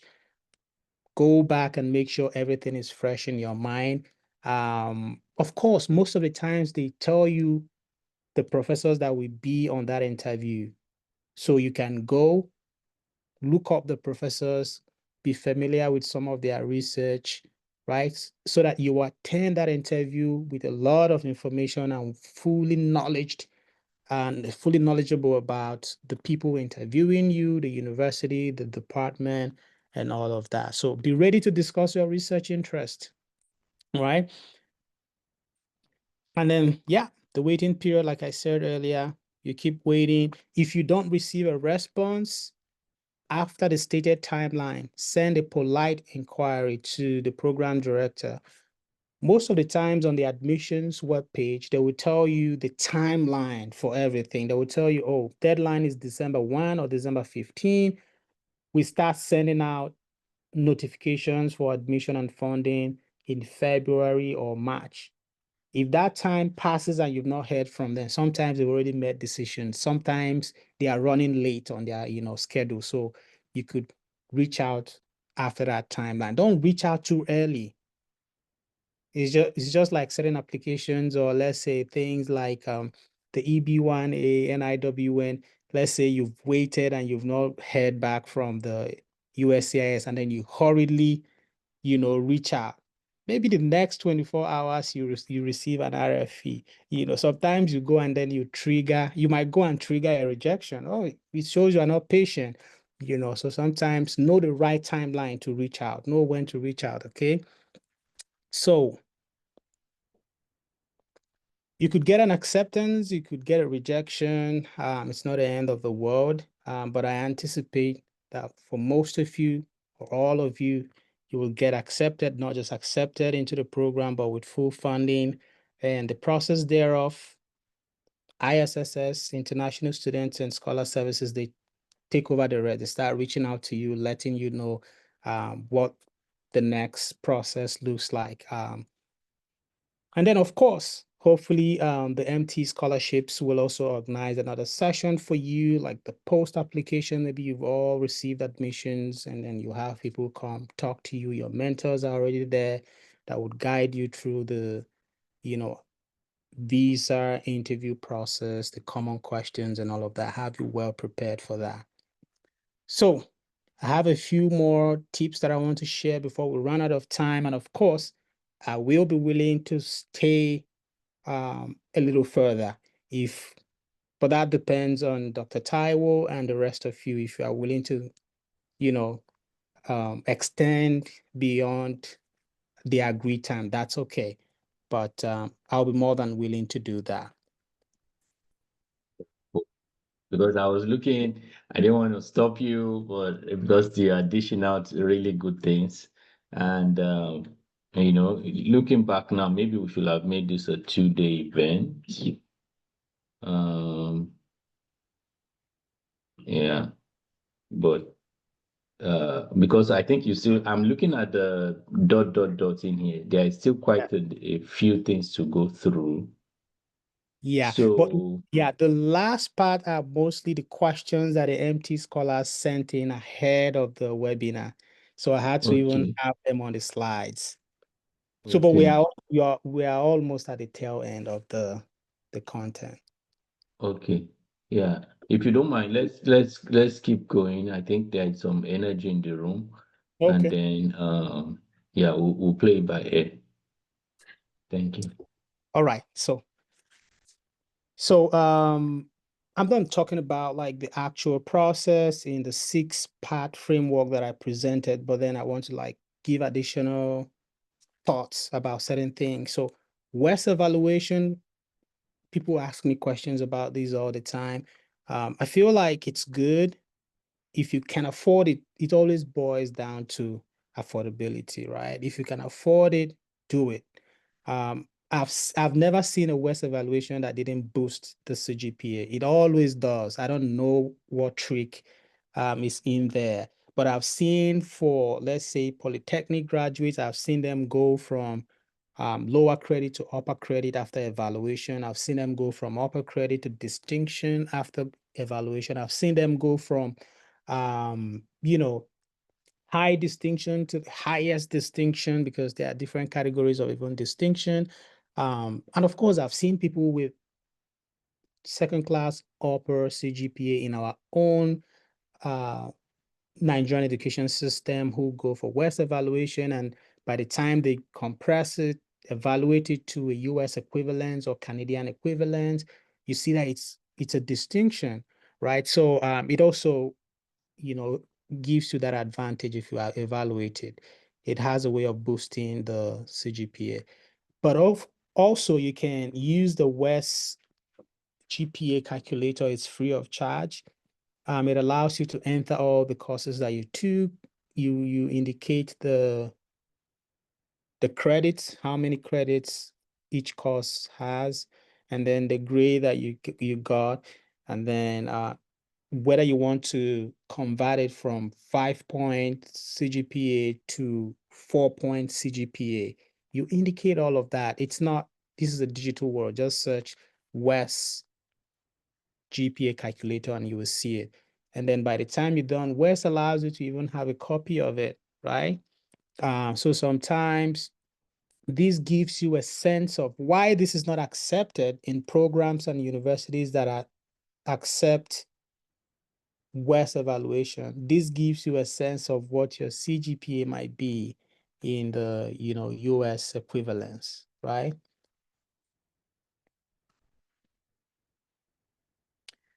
And then I recommend that you reach out to current students in the programs that you are interested in, right? The best insider tips you can ever receive are from current students, you know. So reach out to, the truth is first year students are mostly still figuring out their life in the program. There are lots going on in the department they might not even know. I recommend, if you only have access to a first year student, that's okay. But I recommend reaching out to people who have already spent at least 2 years or they're in their second year. Reach out to them with questions to know more about the program and the university, right? Um, they can help you point to even the right professor to contact. I've seen students reach out to me and say, hey, Ugo, I'm interested in health communication, and the University of Iowa, where you are currently studying, is top on my list. Could you point me to the professors who currently do health communication related research? Yeah. So they could also talk to you about cost of living in the city, the program culture, right? They can give you a lot of insider information, but know ahead of time that grad students are also very busy. In case you don't get a response, don't feel bad. Don't just choose schools because you have a friend living there. Don't choose a school because the location where it is, you have an aunt, you have an uncle, you have a family living there. I mean, if you have high family values, you really want to live where you have family, that's okay. But I feel like your choice of grad school should go beyond some of these things, right? And then, for example, when you've already secured several, multiple fully funded programs and admissions, it's usually a tough decision to make. Faculty fit, in my opinion, is better than the location of the school, right? People keep asking, why did you go to Iowa? When I had other offers. I got into Georgetown University, highly competitive program. It's in DC. You can't compare DC with Iowa. No way, right? So, but I chose to come here. Both were fully funded, but I chose to come here. So faculty fit is it's better than location of the program. Of course, by the time you graduate, by the time I graduate, I can get a job in DC. I can get a job in Texas. I can get a job anywhere and move away from here if I want to. So remember, it's that graduate program training first before anything else. Program ranking, more important than university ranking. The university might be ranked number one, but the program that you will be studying in that university might be ranked top 200, So you want to make sure that your program is, somewhere up there, right? So for example, the University of Iowa is nowhere close to the likes of MIT, the likes of Johns Hopkins in terms of global ranks and national ranking and all of that. But my program, the University of Iowa, is a top writing program. So journalism, media communication, they are writing programs. So the University of Iowa is doing exceptionally well in terms of my program, right? And as a matter of fact, this is where the program started. The first PhD ever in my field was issued here, right here. So those are the things that I considered and I wanted to consider when you get to that point. You can, like I said, you can always move to bigger cities after graduation. Funding packages, you have to compare that when you get to that point, right? Go to the general university funding page and see, especially the graduate school funding page. See the funding that you will be able to apply to when you finally get into that school. That's one thing I love about my school. Lots of funding, right? I have received, I think, close to 10 different, funding grants since I came here, right? And I'm just starting my fourth year. I've had professors that we employed here who are like assistant professors. I'm like, Ugo, we never had these opportunities in my school, So you have to consider those things, right? And then look at the department specific funding program as well. University has funding, graduate school has funding for grad students, your department has funding. Think about those things. Do they have support for, research trips? Do you want to travel to a different country to do research? Do they have funding that supports trip like that? Are you someone that would love to be attending conferences, presenting at conferences and all of that?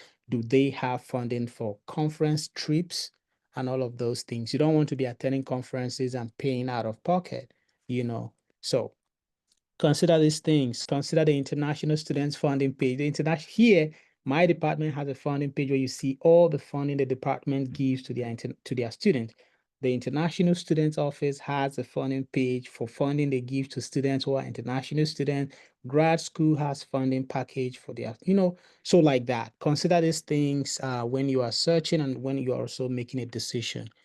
Email management.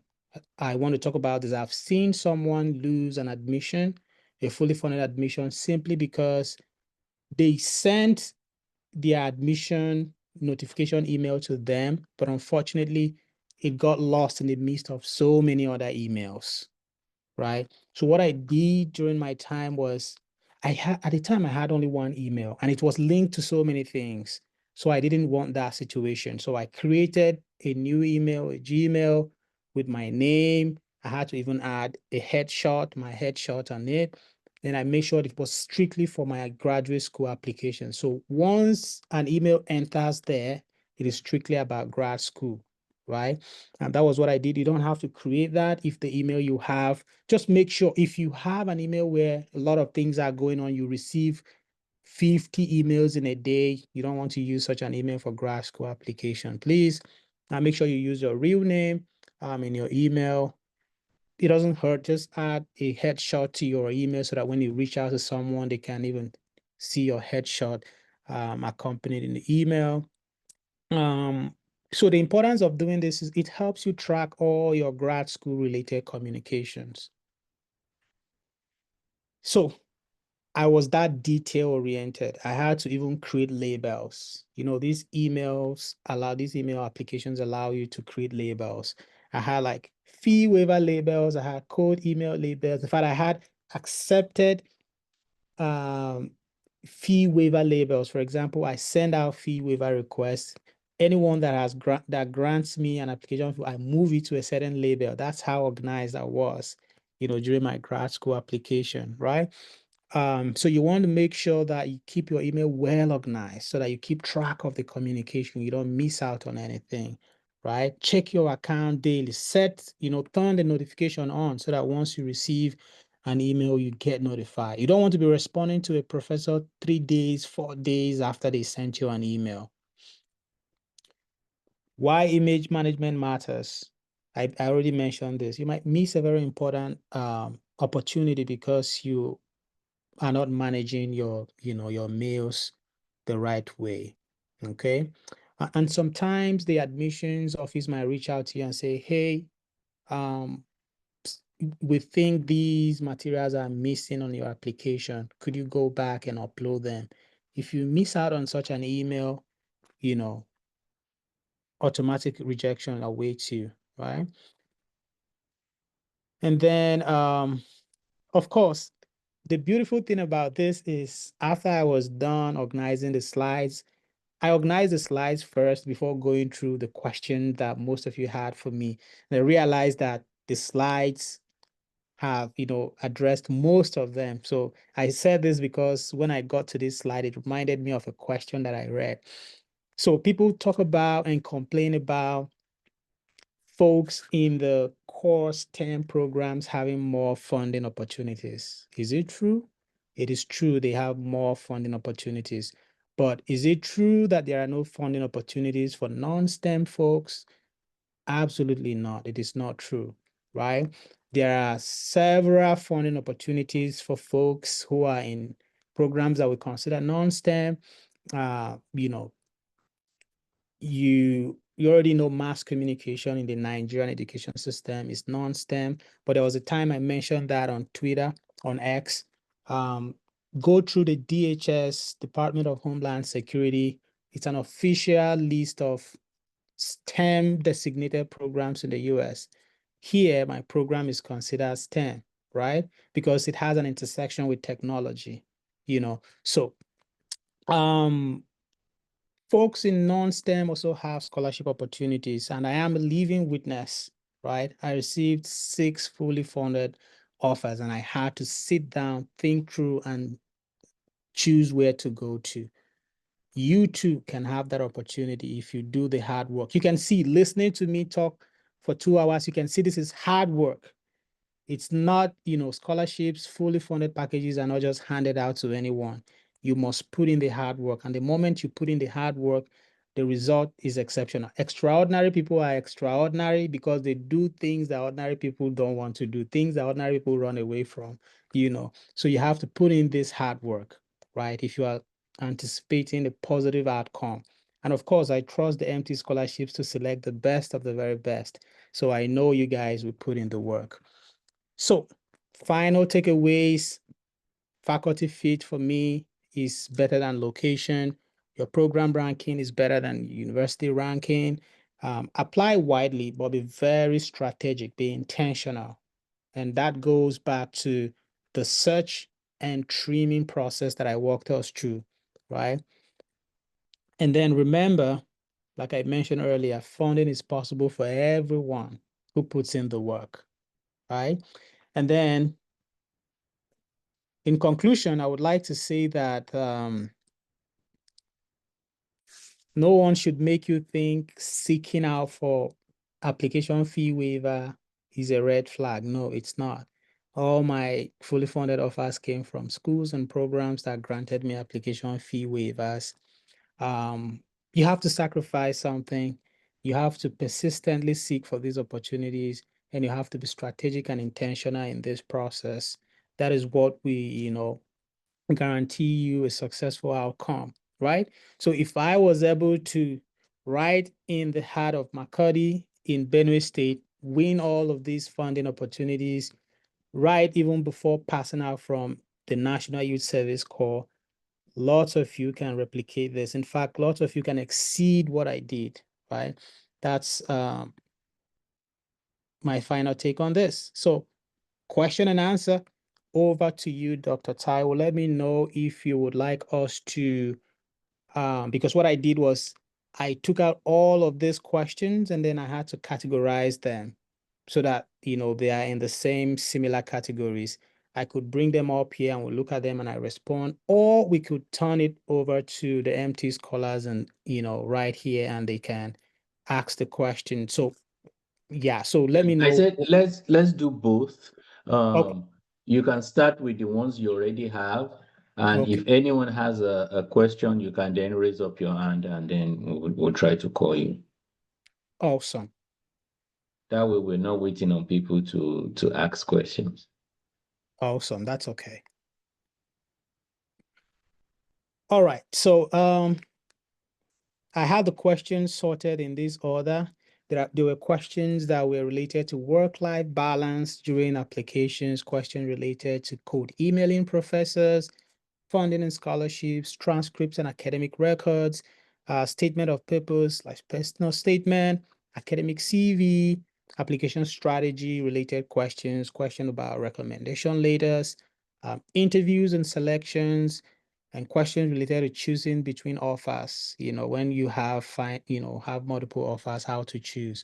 So you can already tell that I dealt with some of them beforehand, but let's see what, I have here. So the question about work-life balance, I had people ask, how do you juggle work responsibilities with different scholarship applications? And then someone asked, were you working at the time you started pursuing graduate school? Yes. If you did, how did you manage work life and application process? What's your advice for someone who is busy with work or has limited time because of closed deadlines? Now, I mentioned this a few minutes ago. The idea of closed deadline is as a result of poor time management. If you start early, you will not have closed deadlines. So if you are working very busy, but you're also interested in grad school, which I was teaching, the Nigerian system. It wasn't just one course. So I had a lot of readings to do to also prepare myself to also teach the undergraduates. But what I did was I earmarked time for everything. The timetable approach has never left me. I schedule everything, right? So I say if work closes at 4 p.m. and I will have to get home by, let's say, 5 p.m., this is not a reality of different people in different locations.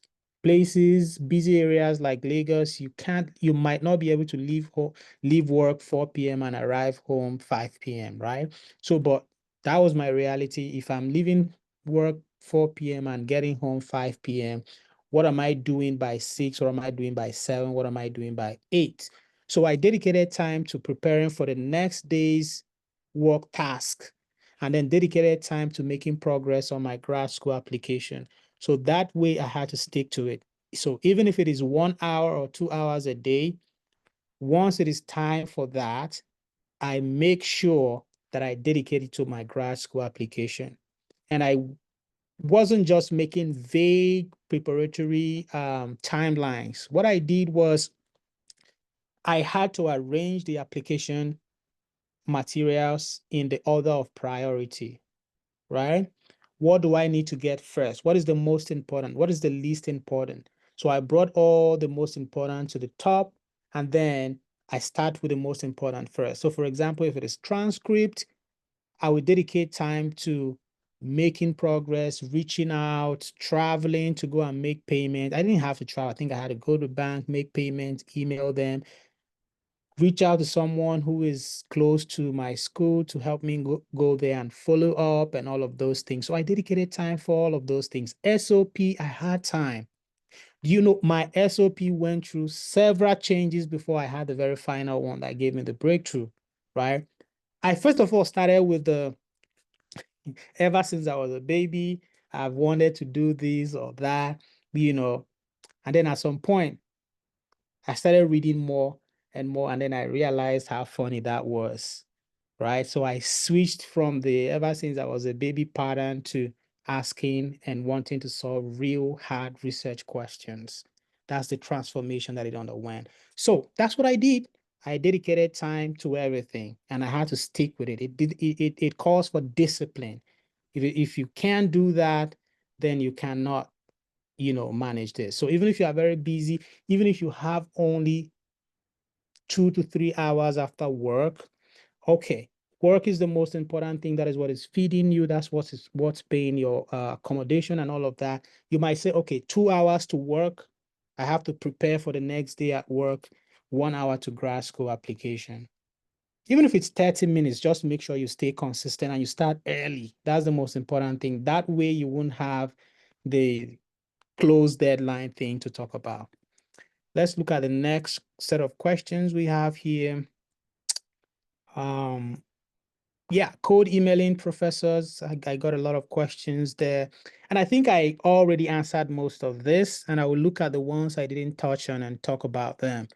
Did you email professors particularly for the programs that eventually funded you? I answered that yes, but that wasn't required. But I established a rapport that played to my own advantage at the end of the day.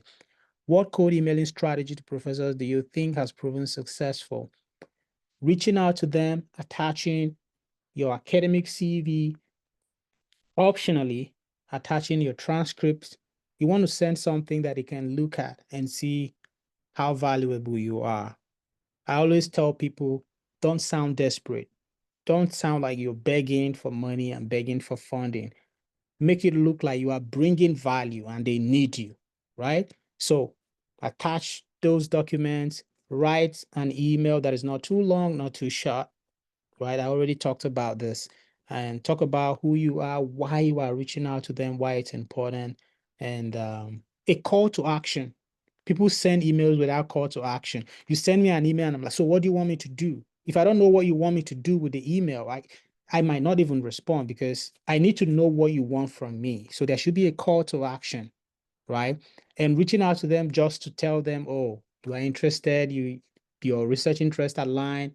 I don't think, to me, that's effective, right? So usually I reach out like that, ask questions, and then let them know that I know they are busy, but I would really appreciate if they can find time and connect with me, as I would love to learn more about the work they are doing at the University of Iowa, for example. And most of the times they granted me. That was how I was able to speak with them. And it only took an opportunity to speak like this to create an impression. So, is it okay to email different professors? I already responded to that. No, do not email more than one professor in the same department at the same time. No, do not do that. Only email the next person if one person has outrightly told you, okay, no, I'm not looking forward to taking a new student in the next admission circle, or I'm no longer taking a new student, or I'm retired, or does not respond at all, and you send a follow-up and they did not respond after a week, feel free to reach out to the next colleague. Is there any better way to reach professors for funding other than cold emails? It's actually called cold email because they are not these are unsolicited emails. They are not expecting an email from you, right? So you reach out. So the process of reaching out to someone in an unsolicited way, that's why it's called cold email. So if you have their phone number and they are your friend, yeah, that could be another way you could chat them on WhatsApp. But if you don't know them from anywhere, the only way to reach out to them might be through cold email. But another way I'm thinking about it right now could be if you submit to the kind of conferences that they submit to, and your paper gets accepted and you have the chance of attending such a conference, maybe virtually or in person, you could meet them in person, you could meet them at a conference virtually, and you could connect. That's another strategy that I'm thinking about right now. Okay, how do I email professors with whom I have no previous background in their area of research? This is an interesting question. In the United States, for example, most programs have gone interdisciplinary. So what that means is you might not need to have that exact background with that professor, right? But because of the program that you studied or because of the experiences and skills you've acquired over the years, you have what it's needed to also be a change maker in that field. So for example, I have found myself doing public health related research, not because I did public health or I studied anything public health as an undergraduate or at the master's level.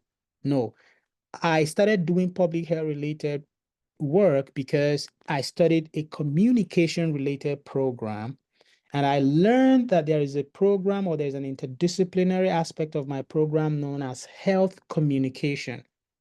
It's literally the intersection between public health and mass communication for me, if I would say. So that's it. So if I were to reach out to a professor in public health and I have a communication background, I will reach out to them, letting them know, what sparked my interest in health communication and how my background in communication will make me a great health communication researcher, and while our interests align, right? So there has to be something that connects you with them. Otherwise, there is no need reaching out to them. You might not have a background, but let's say you've acquired IT skills. You didn't study that in school, but you self-learned, you took online courses, you did a lot, you acquired skill sets needed in that field, right? That's a way you can connect. I didn't study this, but through experiences, through skill acquisition, I've been able to build a resume around this. And I think what you do aligns with what I do. And this is how my unique background helps me do this kind of research in a very unique and different way. How long should a cold email be? I can't tell you exactly, but one thing I will tell you for sure is that these are professors. These are seasoned researchers. They've spent all their life reading and writing. Nothing is too long for them, right? Even as a graduate student, I read so many research articles and book chapters. So there is nothing you will send to me that I cannot read if I want to read it. That's the mindset you should have. If you are able to have that hook, especially in the introduction, to grab their attention, they will definitely want to read. They might not be chanced at the moment to read, but they might move it to a folder that they will visit at a later date, right? So just make sure your cold email is not redundant. You are not repeating what you've already said. Make sure what you are reaching out and saying is important. One is introduce yourself and talk about why you are reaching out. They want to know why you are contacting them. Now that they know, you talk about your interest, you talk about how it aligns with theirs, how you are interested in applying to their program. And it's really a tough decision for you because there are a lot of top schools doing this. And a way that you have decided to use to decide where to go is to learn more about the professors who are doing your kind of research. And that's why you are reaching out to him or her or they or whatever they identify as to learn more about their research. That you have certain questions that are not on their publications, you have questions that are not on their bio that you you would really want to connect and meet with them over Zoom or any platform that they prefer. Most of the times, it worked for me. Most of the times, they will grant you that, right? They might tell you they are busy at the moment, but they will let you know when they are available, right? So these are professors, nothing is too long for them, nothing is too short. They are just busy. But so there are two outcomes. It's either they reply or they don't, right? So if they are able to look at your cold email, you want to make sure you have all the necessary information to make them make a decision, right? So let's say 3 to 5 short paragraphs are okay, right? Introduce yourself, your interest, how it aligns with their interests, how you are reaching out as a prospective student in their program. And I want to mention something. Programs get shut down and closed for lack of prospective student interest. If there is a program and the program is no longer receiving admission applications, over time, the university regents will close down the program. So once you become a faculty in a program, you've been charged with the responsibility of helping promote and welcome new students, prospective students to the program. So when you reach out like that, you are also helping them. They want more students in their program and they can jump on it. Just make sure that you avoid all the, cold email red flags that I mentioned earlier. Do I still apply to schools in which I have only one professor that fits my research interests? This is risky because at some point you might enroll in the program and then the professor decides to leave the school to another school. I've seen a situation where students have to move with the professor.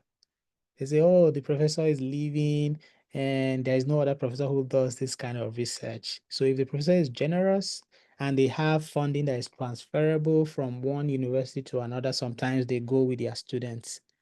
But if it is not a program or a department that runs that way, if it is not research-based, if you are not being admitted as a research assistant who is sometimes tied to a lab, maybe you are going to be a teaching assistant, and the only way you need a professor is the professor being your advisor, it's risky because if they leave, you'll be left with no other person to advise you.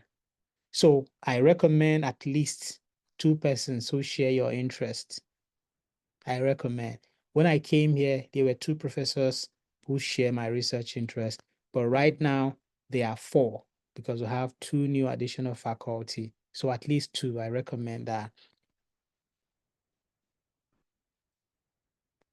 So funding and scholarships, please, what advice would you give someone going for a master's in accounting in the US who is sourcing for scholarship opportunities because most scholarship opportunities are STEM related?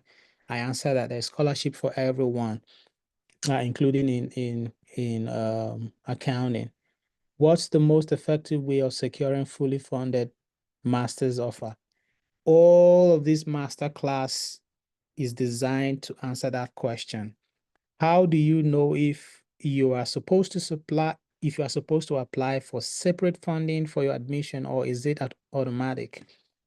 This is why I said the university and department admissions requirement webpage should be your best friend.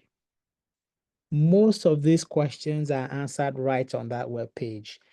And most of these programs have a what do they call it? They have a facts section, frequently asked questions, FAQs. They have it under there.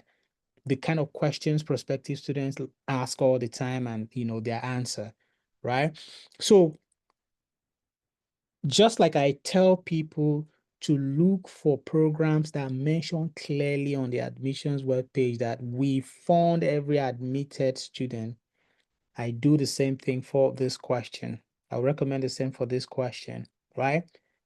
Look out for programs that tell you that admissions come with funding. So that way, once you're admitted, funding package follows. If it is not clear, reach out to the program director and seek clarity. What that means most of the time is that you would easily get an admission offer, but no funding, right? So you don't want to fill up all your application package with applications that are filled with, uncertainties. No, you want to be certain for every school and program before shooting, right? So make sure you reach out and you are clear on this. I didn't apply to any school that says after admission, you now start struggling and hustling and looking for funding. I did not go for that, but there are programs like that. Sorry, hello, Go. Hi, Yeah, well done. This is Oliver. I'm the operations manager. So, thank you. because we have like 2 minutes left to the end of the webinar, so that's why I just have to cut in, right? Okay. So, yes. So maybe what we are going to do is, for the remaining questions that you have to, which have not been answered, and maybe you can kindly, maybe after the webinar, just short note on the appropriate responses so you can send them to Messi. Then Oh, some scholars are still dropping some questions in the chat box. So we'll ask them to send in their questions into their group, their WhatsApp group. So from there, we'll forward them to you. So you can also okay. send the answers to us. All right, that's okay. Yeah, thank you very much for this wonderful session. Really appreciate it. Thank you so much. My pleasure. Yeah. Bye. This is a lot going for, and I'll connect with you offline to see how best we can do this, because I'm thinking it might be of value to have you maybe next week again or something. It's all right. Let's stay in touch, Dr. Taiwo. And thank you so Okay. much for having me. All right.